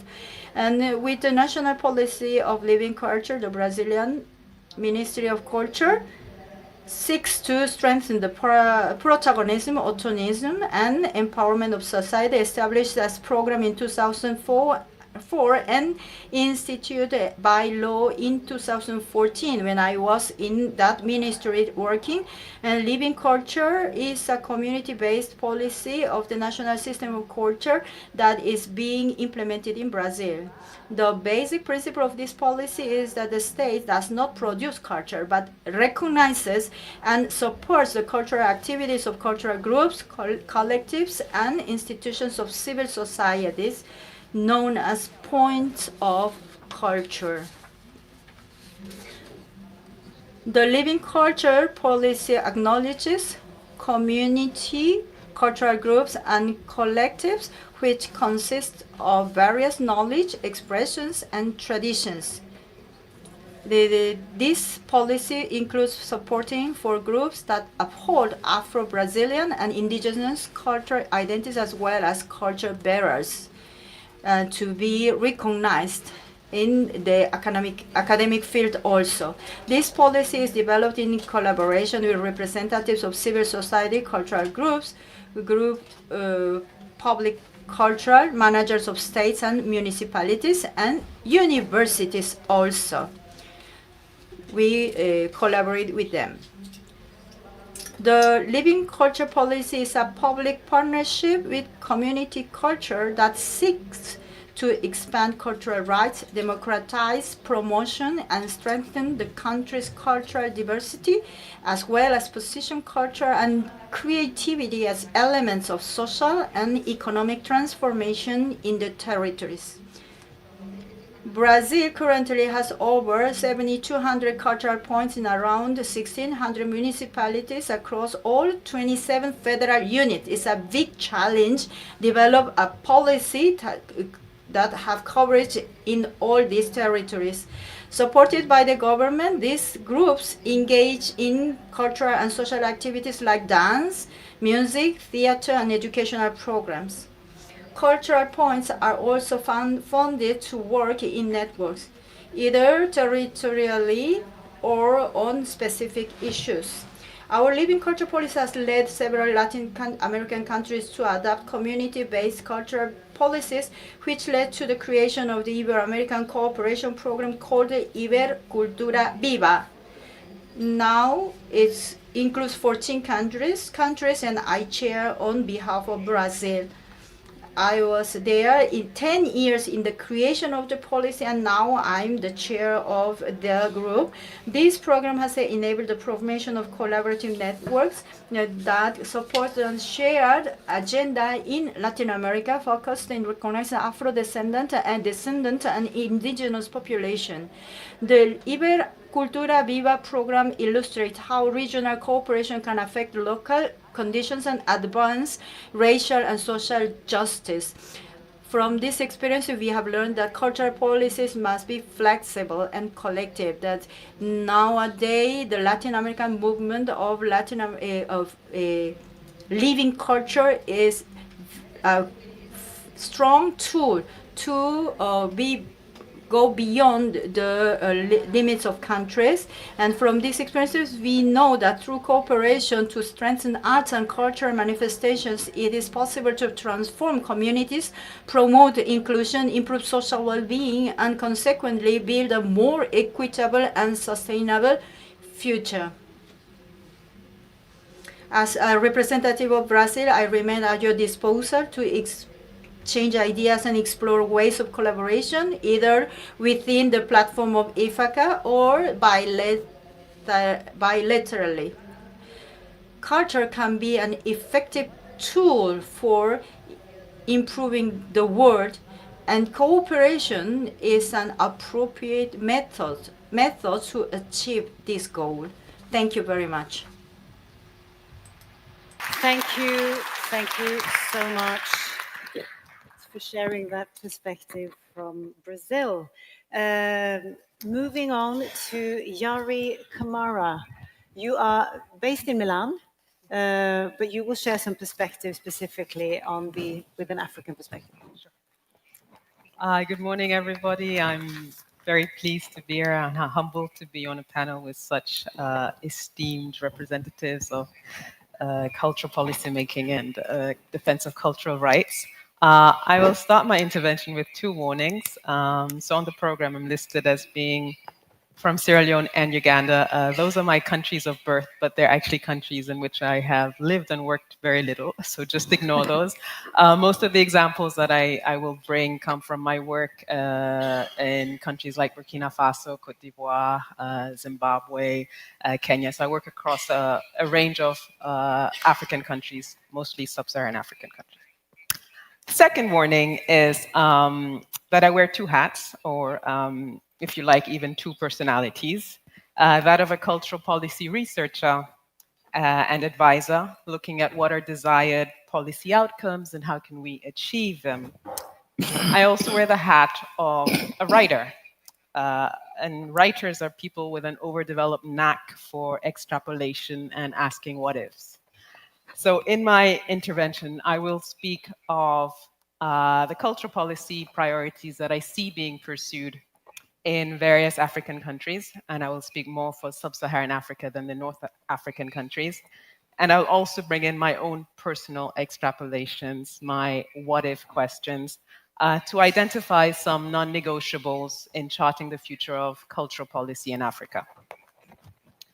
To start with a quick word on one exponential shift that perhaps is only affecting the African continent. While the rest of the world ages and populations start to decline, Africa is currently experiencing a huge youth bulge. And that implies huge responsibility for policymakers. A youth bulge can be interpreted as having many young people that need to be shaped into the citizens of tomorrow. I have to say that I love the title of my colleague to my right, Marcia, Secretary of Cultural Citizenship. So the youth bulge. Amid this shift, one remarks positively that there's a renewed interest in the cultural sector in many African countries. However, the cultural sector is increasingly framed almost exclusively as the creative industries. The policy interest is coming from the job and the revenue angle. And this is understandable, given the large youth bulges, young people need employment opportunities. And the increased attention to the economic side of culture has also had some undeniable benefits. Take my personal case as an African writer, I have access to many more opportunities to develop my craft and many more opportunities to be published by an African publisher today, thanks to that policy work that has been going on from the creative industries development perspective. So the economic slant that is dominating cultural policy discourse in Africa has some clear positives. And it's also not sure that without those economic arguments, without the arguments of jobs, income, that we would have ever attained the level of policy interest that we are finally seeing in the culture sector in Africa today. Now, for the what ifs, for the extrapolations. The first big what if that I think about at night is if we are working predominantly under a creative industries framing, and so in a situation where culture is delivered primarily through creative businesses, what happens to access to culture for those without spending power? Within the African continent, countries are very diverse. We have countries where people are willing to pay up to 1,500 euros or 1,500 US dollars to go to an exclusive music concert. And we have other countries where consumers, or should I call them citizens, are used to accessing free festivals, to accessing free concerts, sometimes right in their own backyard. The acclaimed Recreatral Theatre Festival in Ouagadougou, Burkina Faso, for example, takes place in a working class neighborhood, and stages are set up in the backyard of family compounds, and free concerts are offered throughout the week. Now, the countries with people willing to pay $1,500 may fare better, that is, have faster visible results under a creative industries lens than those that have favored democratizing access to culture. And in a context of development aid being increasingly challenged or just simply cut by some donor countries, will the latter set of countries, so those that have paid policy attention to the social dimension of culture, will they be tempted to jump on the dominant economic bandwagon? And for those countries already on the economic bandwagon, will the commodification and privatization of culture leave some space for ensuring public access, spaces where social classes can intermingle, spaces where potentially disenfranchised youth can find healthy outlets? The second what if concerns the future of culture as a facilitator of international dialogue. If I were a writer of speculative fiction, the story of pushing African countries to develop their creative economies, and in particular, creative exports, would end up in some kind of cultural trade war. So this may sound melodramatic, but Trump's proposal last month to place tariffs on films produced outside of America shows that it's not a completely improbable scenario. And in this room, we all know culture goods have a strongly symbolic value too. There's this sense of national pride in seeing one's films, one's music, one's theater, one's dance travel across the continent, travel across the world. But if the projection of soft power and pursuing economic growth through culture is not carefully steered, how long before we end up with jingoistic cultural economies, with rivalry obstructing cultural exchange? And especially as some members of this panel have already highlighted, we are in a global context of increased conflicts, of increased geopolitical tensions. What guardrails do we need to place, particularly on creative industries development strategies and policies, to ensure that, to paraphrase the UNESCO 2005 convention, local or national cultures draw from their own roots, but continue to flourish also in contact with other cultures? So I could add several what ifs to this list, but I'll stop at these two. And pragmatically speaking, I don't think the dominance of the pursuit of economic outcomes through culture is going to go away from African cultural policy making in the medium term.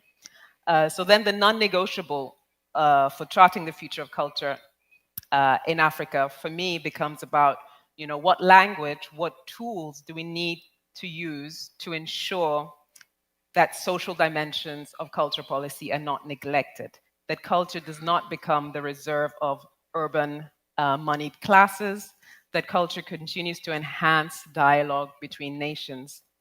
The earlier session this morning highlighted the importance of language.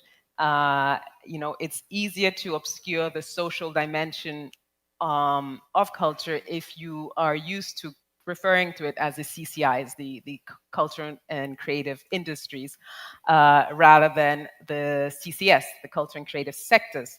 That S forces you, or at least nudges you, to look at what the nonprofit side is doing or should be doing. I speak of tools because one of the reasons I think that the economic lens dominates in the African context is that the evidence base there is sharper, the tools to deploy are clearer. We've also heard some examples of the tools that a country like Brazil is deploying for the social dimensions of culture. So this is great to have this space, but I think there needs to be more of that learning, more of that kind of research, that kind of guidance on how to shape culture policy for social outcomes within budget-restrained contexts. To add a final extra layer to the challenge, to this mission, is we need to find the language, the evidence, the examples that get us beyond preaching to the choir. When we're in a space like this, it's very easy to convince ourselves of the importance of culture because we're already convinced. We need to find the language that speaks to the indifferent, that speaks to the skeptical. Thank you. Thank you so much. At the very end, you presented some really interesting solutions, and I promise we'll get back to that. Moving on to you, Alexandra Santaki. You have such a wide scope, actually, in your work. Would you give us your perspectives on how you see this? Yes, it's a delight to be here today, and thank you very much for the invitation. And yes, it is my first time in Seoul, but I can assure you it's not going to be my last. So we're talking today about times of exponential shifts. And I think that we have to recognize that cultural ecosystems are dynamic and are always evolving. And there are constant movements, always that include some worrying elements and tendencies in certain areas, but also sometimes promising developments. And we have to celebrate also the positive developments. And I think that it is very important to recognize that today more than ever, in international fora, we do talk about cultural rights, and we do talk about the protection of cultures and cultural frameworks. And we do understand, as the minister said, we do understand that when we talk about cultures, we talk about ways of life. We do not only talk about, culture, one culture, and we do not talk about the culture of the state, as the Brazilian minister said very appropriately, but we talk about various frameworks. So these are, and we do talk about artistic freedom. So these are elements to take forward. But for me, the new factor, today is the rapidity at which elements are shifting. There is a rush forward currently. Everyone is trying to keep up with an avalanche of information, platforms, and new tools. And in a way, I feel that there is no time to absorb what is happening and to contemplate on the various impacts, and to reflect on whether this is what we want, this is what we need, and this is what is consistent with our value system as humanity or not. In a way, sometimes, because of this avalanche, we seem to be missing the point, that our point has to be the development of us as human beings to our visions, to our priorities, and to our potential. And I think that this is why this work that we're doing now, that we're doing here, that Ithaka is leading together with Korea, is so incredibly important, because it gives us time to stop, absorb, and reflect and think about the future. So for me, a very big problem, a very big issue at the moment is how the world views diversity. And we see how the world is trying in various circles to shut down diversity. And it has to do with diversity of voices, diversity of art and artists, but also diversity of human beings. And I think that this is what, in my work with the United Nations, I am trying to resist and I am trying to highlight. And I think that in shutting down these diversities of voices, the various elites shut down the discussion on continuing structural inequalities, on inequalities and structural discrimination. And this happens especially when we talk also when we talk about the world of art. So, all the polarization that exists in the world is preventing us to talk about self-censorship and censorship, but also it shuts down discussions about the human rights, the rights of artists, the socioeconomic rights of artists, and other areas that we had started talking about. So in essence, it is us, I worry that this means that we don't look at the human rights anymore approach. So there isn't a human rights approach, but there is this emphasis on protecting the cultural heritage, the history, the narrative, and that all these, concepts are seen as more and more as monolithic concepts that are decided by elites. And we don't even talk a lot about how the elites change. So, what used to be a marginalized group suddenly yesterday has become an elite. And what used to be an elite since yesterday, it has become a marginalized group. And I think that, this is a problem. And another problem is, as very well, my friend said, how we see art. So do we instrumentalize art at the moment? Is it because of the polarization and because of the emphasis on political causes that have led to tensions and wars? Is it that we view art as an instrument? Do we allow art that does not fall in either side to flourish and to continue?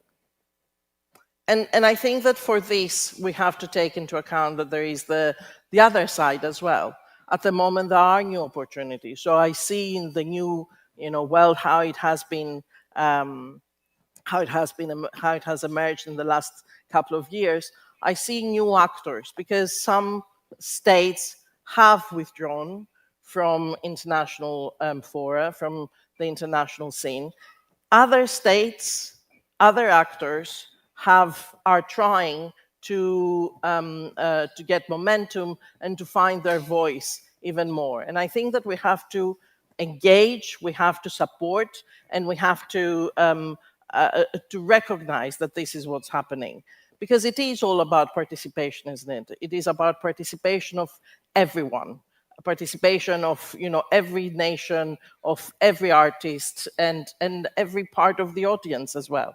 So in a way, for me, what I try to do is I try to emphasize the human rights approach, protecting culture not because of the amazing transformational impact it has on humanity and on us, but also exactly because it has to do with our psyche, our identity, who we are. So it has to do with human beings, and it is about protecting, at the end of the day, human beings.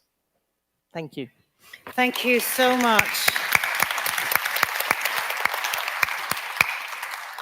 I certainly feel from my side of the table that there is a lot at stake, and there are rather rapid shifts in political views. And I'd like to go back just to the political view and picking up on your point that the world's view of diversity has changed. And if I may, Ms. Gonçalves Rollenberg, you said you have worked on the program Cultura Viva for 10 years, and you were in a role as Secretary for Culture in the last administration. Then there was a change of administration with Bolsonaro, and now you are back under the Lula administration.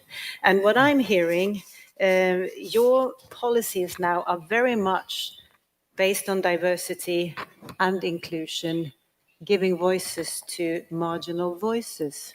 So cultural policies and strategies take long to develop, but it takes a very short time to demolish or build down. What is it like, in your experience, to come back in the position that you are now in?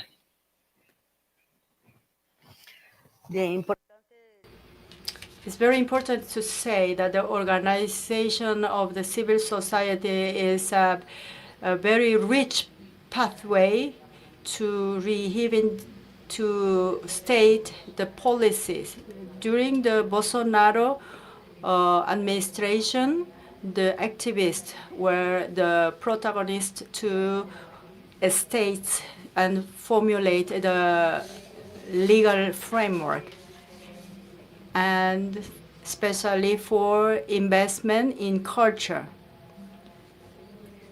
And in this moment, currently, we count with legal framework that allows us to invest in culture, and also not for the responsibilities of the local government, but also all the level of the government, and insist and stimulate the community participation, and broaden furthermore the diversity. Make here the voices that priorly were silenced. And now we have this kind of policies that we make the distribution of the quota of participation for all part of the groups, like Afro-African, indigenous people, and nobody is excluded. And it's very important to recognize the contribution of value as culture, not only for arts. Every element are very important for the national culture, and having this holistic vision. And the ministry, the former ministry Vito said that the culture brings us all the opportunities and possibilities of changing the paradigm of consumism. And the diversity has to be seen from other perspectives also that allows us what is said by an indigenous writer, very famous, and said the culture is as a heritage for every one of us. I thank you very much. Thank you. So I'm hearing that a holistic vision and also legal framework is a very important tool in building cultural policies that last forward. Thank you for that. Mr. Park, I would very much like to go back to you because you have made a very interesting journey in shifting between academia, being in a political position, but also taking on a leadership position in the cultural sector. So can you tell me about your experience from going from a political position and then into the cultural sector? So in your view, with your experience, what actions or initiatives should be taken in order to a functional cultural policy to be put in place? I find that shift that you have been doing very interesting, playing both sides of the table, as it were. 네, 감사합니다. Thank you very much. So speaking about the issue of diversity, let me just share my observations regarding cultural diversity and go back to the question that you've posed me. So to secure diversity or to embrace people, I think communities and countries have different approaches to diversity. In the case of Korea, we have more than 5,000 years of history. We're homogenous people, and we have taken pride in the fact that we're homogenous people. However, there are people that are coming from abroad. More than 2 million have immigrated into country. So the Korean government as well provides a lot of support for ensuring cultural diversity and puts a priority on ensuring cultural policy in its policy making. It's not only involving the Ministry of Culture, Sports and Tourism, as well as the Ministry of Gender Equality and Families, Employment and Labor, Education. So it's whole of the government such efforts are being taken place. And the Korean government, especially the Ministry of Culture and Sports and Tourism, provide a lot of information on support policies available. So I encourage you to visit the Korean government website as well as the ministry's website. Now, coming back to your question, I've spent about 30 years in the policy scene and 15 years in academia and also in the front field of culture and art as the CEO of perhaps an association or foundation or as a policymaker. I've spent many years in different realms of culture and art. But in the end, again, policy, its arm's length principle would be very relevant. So in terms of the fundamental art, that is the arm's length principle that would be applicable to fundamental art, pure art. But not only that, for other generic cultural industry, I believe that the principle remain valid and relevant. In that regard, for pure art, for example, centering around Art Council Korea, whether it's dance, Korean music, film, those pure art would be receiving grant and aid by the government. And on the other hand, for cultural industries or content industry or creative industries, grant and aid would be provided by the government, but the Korean government is quite unique in that it is probably the only government that has, from a very long time ago, financial support and assistance are provided, or investment funds have been created by the government to fundraise, for example, the broadcasting, content development, filmmaking, so forth. So the fund is established by the government and it is operated and managed by the private sector. So direct as well as indirect support have been provided by the government, which have immensely contributed to fostering the Korean wave. But nevertheless, there's no direct intervention or direct regulation by the Korean government when it comes to the culture and art industry. That has been the main position taken by the government. So whether it is pure art and culture or whether it is popular culture and art, the entities would be those in the culture and art scene and the companies and associations and organizations that are in this community.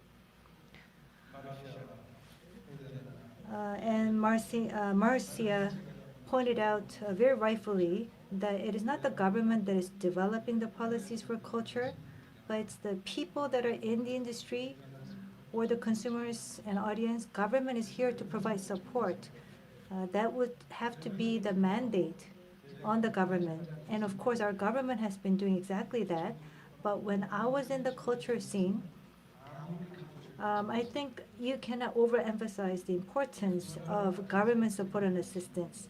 It's laissez-faire policy, which means that the budget would be provided by the government and provide an organizational structure that would be very important, but not directly involved in interfering with the cultural affairs, because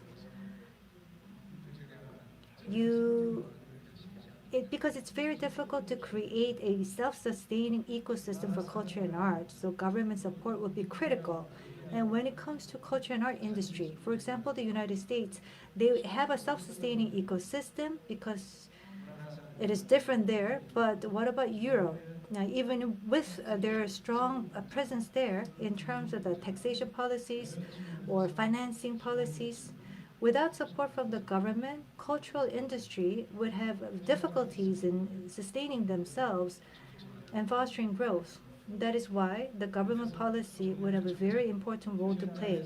So the government policies as well as the arts management or the public administration or business administration for the art and cultural community, they're very much related with one another, like flip sides of the coin. So while I was at the cultural scene, I emphasized the importance of the government support for culture and art, whether it is a cultural zoning issue or cultural support issues, or having culture as an independent agenda in the international scene, perhaps at UNESCO. Having a discourse and discussion on those topics would be very important. At any rate, sharing my experience with you today, well, I just want to emphasize once again that there should be minimal intervention by the government for culture industry, and there should not be any censorship at all in this modern society. The lesser censorship there is, the better it is, and that should be guaranteed by the government. And to make sure to provide an enabling environment for culture and culture artists to do their work through budget and support by the government through direct support. And also in terms of cultural rights as well as diversity issues, there are various agendas that would require the government support and input. And the government will need to be engaged and will need to have interest in those issues. Whether it's IFACA or UNESCO, other international organizations will also need to stay engaged and stay interested in those agendas so that we can continue to develop our own cultural agendas. Thank you very much. And I think I can relate to that. Please. I think I can relate very much to how the commercial and the non-commercial, the not-for-profit are very much intertwined. That's something we learned in the Northern European perspective during COVID. And you suggest that we have a strong policy of diversity and we safeguard the arm's length principle so that we ensure the artistic freedom and that we also have the continued support for culture and arts. It's very difficult not to agree with you there, Mr. Park. I'd like to move on to you, Yari Kamara, because we are talking about, the diversity and the democratic access to culture and arts. And I would like to pick up on what you said on how the creative industry narrative is dominant in the African sector, and that you worry that the access to culture may be difficult, specifically in what you define as the youth bulge. Could you tell us a little bit more about that? Yeah, well, you know what the creative entrepreneurs, the creative industry sector can do for the culture sector is not insignificant. And I see lots of examples from Nigeria, South Africa, Ghana, individuals who have put their blood, sweat, and tears into developing these creative businesses that are suddenly making it possible for films to have a cinema exhibition tour and therefore recoup the money made in making the film and therefore make more films. So they're really shifting things around. But there's so much that you can ask from the private culture sector. And because at the end of the day, it's a business. They need to make back the money they've invested. So then who looks at the people who are not able to participate in the market economy of culture? The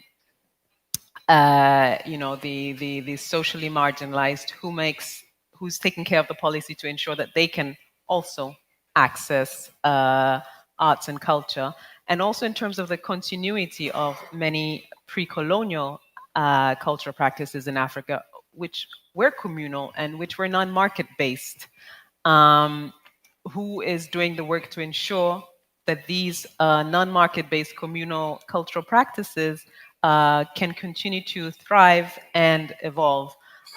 So for me, it's just a case of having that reminder to policymakers. It's well and good to develop the cultural industry side, but do not forget also the access to culture for the general population. For youth without much economic income, or youth who just haven't had access to arts and culture, and also to the rural populations, because a lot of the creative industries development is focused on urban sectors. Yeah. Thank you so much. I would like to, time is flying and you have so many interesting perspectives, and I want to sort of deliver on the question that we have, chartering the future, looking forward. And I have told all of you that I will ask you this question about how we navigate forward. So I would like to, start with you, Alexandra. If we are now to try and to envision the future, if we imagine the cultural landscape, say a decade from now, what do we need to do? What are the non-negotiable items that must be in place to ensure that culture thrives? We have also had expressions like, what kind of guardrails can we set up in these challenging times, or lines of defense, as it were? What are your suggestions? So there are two kind of questions that I get here is, first of all, what is the strategy? What maybe we could, see a strategy, and then what are the red lines? And I think our strategy should be twofold. The first thing is that we continue to, put pressure and be loud and clear that cultural rights matter. They matter on their own because it has to do with our identity. It has to be to do with the essence of who we are as humanity. It has to do with our visions and our priorities. So culture has to be protected, but also cultural rights have to be protected. So hopefully Mondia Cult is not going to have, it was fantastic that Mondia Cult 2022 had 2 references to cultural rights. Now it's time to see more references to a human rights approach and to cultural rights. We protect culture because, not because it is a nice film, but we protect culture because how the film, enlightens me, moves me, makes me angry, makes me, want to change the world, or makes me happy. And I think that it is very important to go back to this. The first, protection of culture and cultural rights per se, but at the same time, we have to infiltrate and to infuse, the current discussions that exist on development, on security, etc., with cultural rights. Migration, we cannot ignore the values, and the cultural rights, our priorities and visions when it comes to migration. We cannot ignore the priorities of local populations, indigenous peoples and minorities, and how free, prior and informed consent has to apply when it comes to development. We cannot ignore that peace has to do with how people view themselves in 10 years' time, and it's not only about the state. We cannot ignore that narratives, and who shapes the narratives? Is it only the winners, or is it the narratives of the losers that also, have to be taken into account? So, twofold. First of all, focus on culture and cultural rights, but also, link culture and cultural rights to important current debates. So this is the strategy that I see and that I have tried as the UN Special Rapporteur. And the second issue, the red lines. The red lines is for me to resist to this war that exists at the moment against diversity. And the war didn't start now. In various parts of the world, I recognize just because suddenly the Western world, has started realizing that, there are elites that talk against diversity, it didn't start now. There are a lot of countries, a lot of places in the world that would not recognize the importance of diversity and still don't. But I think it is important now to stand firm together in the cultural sectors against any bullying of the difference and of the people who are different, and of the people who want to be different in their lives, in their artistic lives, and in their visions and priorities, etc. So this is the first red line that I see. The second one is participation.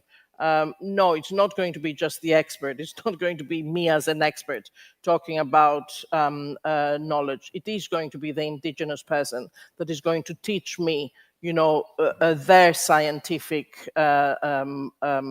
expertise, their scientific knowledge. And I think that this is very important as well. And I think that also it needs to be not talking only about the present, but being informed by the past in order to talk about the future. So, trying to explain why we are where we are, trying to, remember issues like colonialism, oppression of different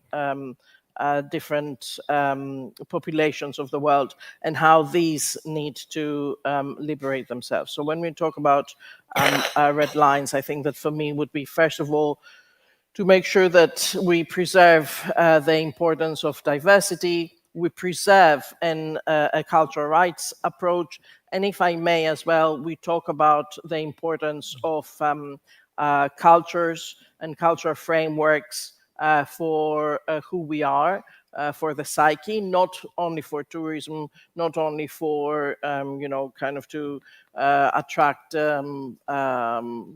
talk about specific issues, but the intrinsic value of cultures, and continue to talk about structural inequalities and art. That's a manifesto for you right there. Thank you so much. I'll trace myself backwards. So I'll go back to you, Jari. How do you envision the future? You talked about language, knowledge, building the case outside this room. Yes. I'll come back to the issue of culture as a platform for intercultural and international dialogue. and link it to, you know, the multilateralism is in a crisis today. It's not functioning very well. It's being challenged by many people. I take the dying momentum to fight climate change and as an illustration as to the lack of faith, the lack of hope in what multilateral processes can do. Just last week, the Ghanaian president at a major African forum exhorted African countries to pump oil and gas like there is no tomorrow. And if this, you know, it echoes drill, baby drill, this is coming out because there is no trust that rich countries are serious about reducing climate change emissions. And the cultural sector has for long, you know, international cultural exchange has for long been one of the foundational bases for then building that long-term trust that enables nations to speak to each other. And I think going forward with the increasing challenges to multilateralism, it's important that culture can continue to play that role, to really bring nations together, help them understand each other, and therefore be able to speak around the table more easily. So that's just to give a little bit more background why I brought up that issue in my earlier intervention. Another key issue I'd flag going forward is the question of artistic freedom that many people here have already alluded to. Anyone who's a fan of cinema from the Sahel countries will be familiar. Often in Sahelian films, there's this figure of a mad guy who suddenly speaks the truth. And that figure is based on the figure of the griot in West African cultures, and especially the Mande culture. Under the 13th century Mande Charter, proclaimed by Sunjata Keita, the griots were given the task of speaking truth to power. With all the challenges that African countries, that countries around the globe are facing, we need to have those mad people, those griots, able to speak out and to point out to us uncomfortable truth. The space for artists working on climate change issues in a lot of African countries is reducing because there's this new rush towards making the most of carbon resources while we can, because the lack of trust in the multilateral processes. That, and of course, access for all to culture. Thank you so much. And coming from Norway, which is very much an oil and gas nation, we take notes on that. Madam Secretary. Madam Secretary, how do you envision the future? I mean, you are in the middle of it. How do you navigate? It's una tesi, no? Well, the culture is passing through a big transformation challenges, but it has a big potential for inclusion in the future. And I think we have some important challenges ahead because culture needs to be a very important part in public policy. And one way to envision the future is to know that culture comes with education, health, environment. We need to integrate it in our policy, and we need to integrate diversity, also take into account the rights of the people, guarantee participation, especially of the youth. Here I could see more participation of the youth, and also strengthen the articulation of citizens with public policy. The culture has a very important role, needs to provide a very good, deliver a good service and good for the people. And it needs to foster culture, the policies. And in Brazil, we have a problem. We have this ancestral culture because it brings diversity and it has richness itself. And we have protected area for the environment. We have Aboriginal people, local people, and that relation. We need to recognize the new possibilities of lives, and we have to relate ourselves with the nature. That will be our role. So that way we could become more human, and art could be seen as a pedagogy of our soul. And we could widen our sociality, could be more human and understand better other people. And this will be the pedagogy that we are looking for. And I think it's a great moment for us to materialize this concept and make culture a good for everyone, a public good. And we need to be democratic and also bring people be ethical. And culture is an asset, and it gives us a lot of hope. So we want to live in the future happily with this. Thank you. Thank you. Thank you so much. What a comeback you have made. And as I said at the speakers briefing yesterday, Brazil is really a beacon of hope at the moment. Thank you. And Mr. Park, to your experience, you said to me backstage that you are very much concerned with the future. So what is your suggestion in chartering the future for cultural policies?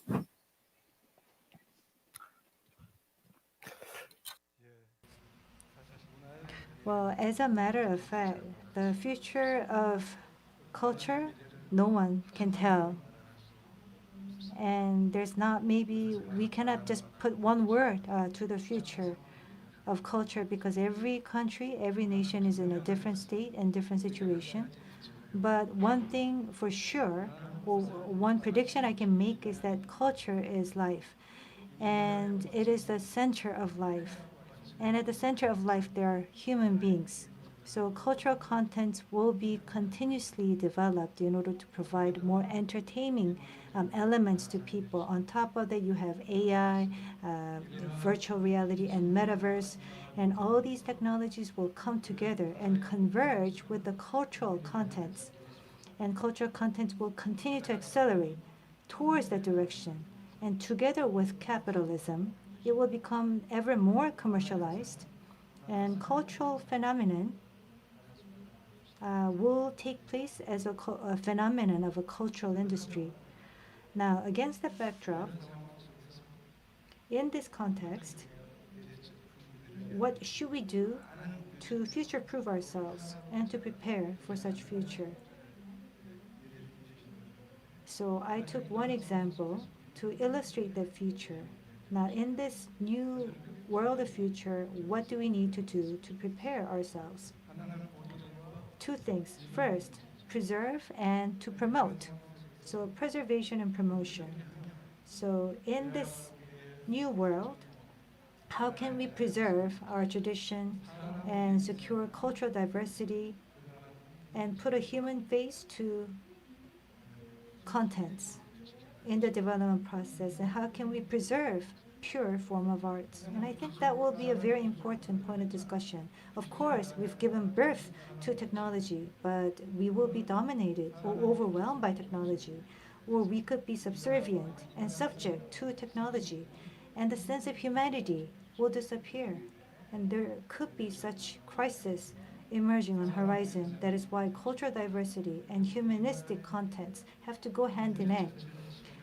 And the existence, the very existence of human beings has to be preserved. And we have to make that effort right now, whether that is cultural policy or people that are in the cultural scene. You have to take interest in this matter for preservation and promotion of culture. And on the other side, is related to regulation. Through technology, cultural contents are being developed, and the more developed they become, we have to focus on human cloning issues as well. In the virtual reality and through AI, there will be unimaginable contents being developed in the future as a result of AI and other technologies. So we have to make sure that the very essence of human beings would have to be preserved, the integrity of the human beings would have to be secured, and ethical guidelines would have to be put in place. And I think this is going to be very important, and I think we're quite late in developing such ethical guidelines for culture. So from the point of view of ethics management, so in terms of cultural contents and having ethical regulations, we have to strike a balance between the two by devising a guideline, whether it is the UN or through multilateral consultation and negotiations among countries. Such topic would have to be discussed and would have to be brought to surface for public debate. That is a topic for discussion. Thank you. Thank you very much.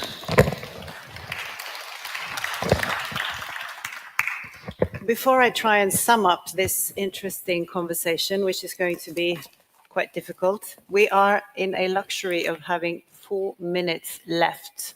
So I offer to you, panelists, do you have a final point that you would like to make? Alexandra, of course, I see you.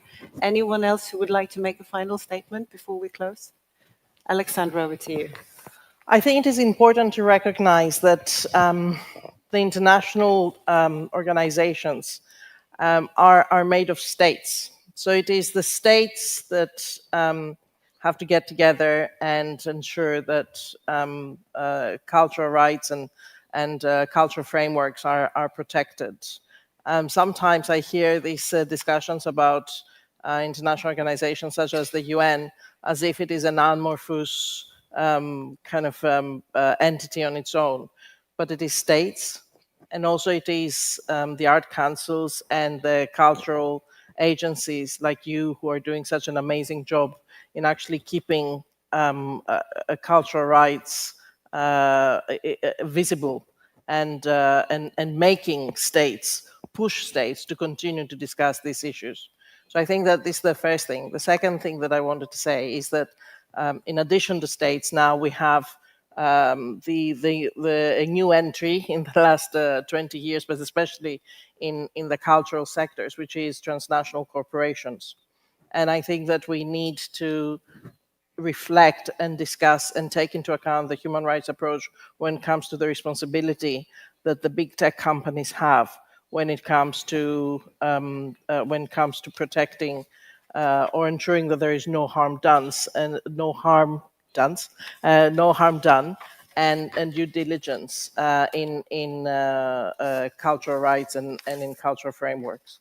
And finally, we have other international organizations such as the World Bank and UNESCO and WIPO that see themselves to a large degree, except UNESCO, as away from human rights.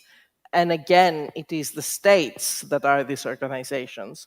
And a lot of states are trying to maintain this distinction between human rights, cultural rights, and the work of these organizations. But WIPO is extremely important for copyright. World Bank is extremely important in the debate on conservation and protection of local populations, livelihoods and priorities, etc. So we have to ensure that we infiltrate these organizations as well. And finally, the state itself, it is not about creating new laws. It is about implementing the new laws. The amount of times that I've gone to states saying to me, look at the amazing laws that we have, and the amount of times that these laws are in very big gaps with what's happening on the ground. And that's why we rely very much on you, all of you, telling us what's happening on the ground, which is what's happening at the moment. And I would like to really thank you, because this is the only way that at least my mandate can proceed with your tireless work. Thank you. Thank you so much for making that so. In all humbleness, I'm not going to sum up, but I'm going to take some key bullet points, also helping the poor people being the rapporteurs back from this conversation. So we have talked about the importance of preserving human cultural heritage and humanity in a digital area.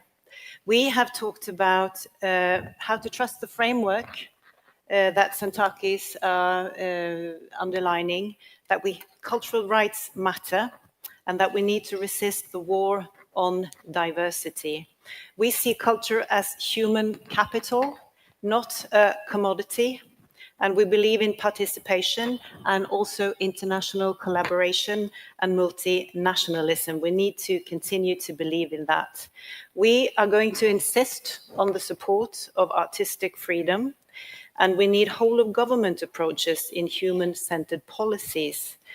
We talked about the madman daring to speak truth to power, or the very sane man or woman, I would like to add. And finally, we must insist on a diversity in narratives. And I'd like to end by quoting one of my favorite writers, Elif Shafak. She says, "No nation is exceptional. We're all in this mess together." Thank you so much for a brilliant conversation. Thank you to all my panelists. And that's it. That's this.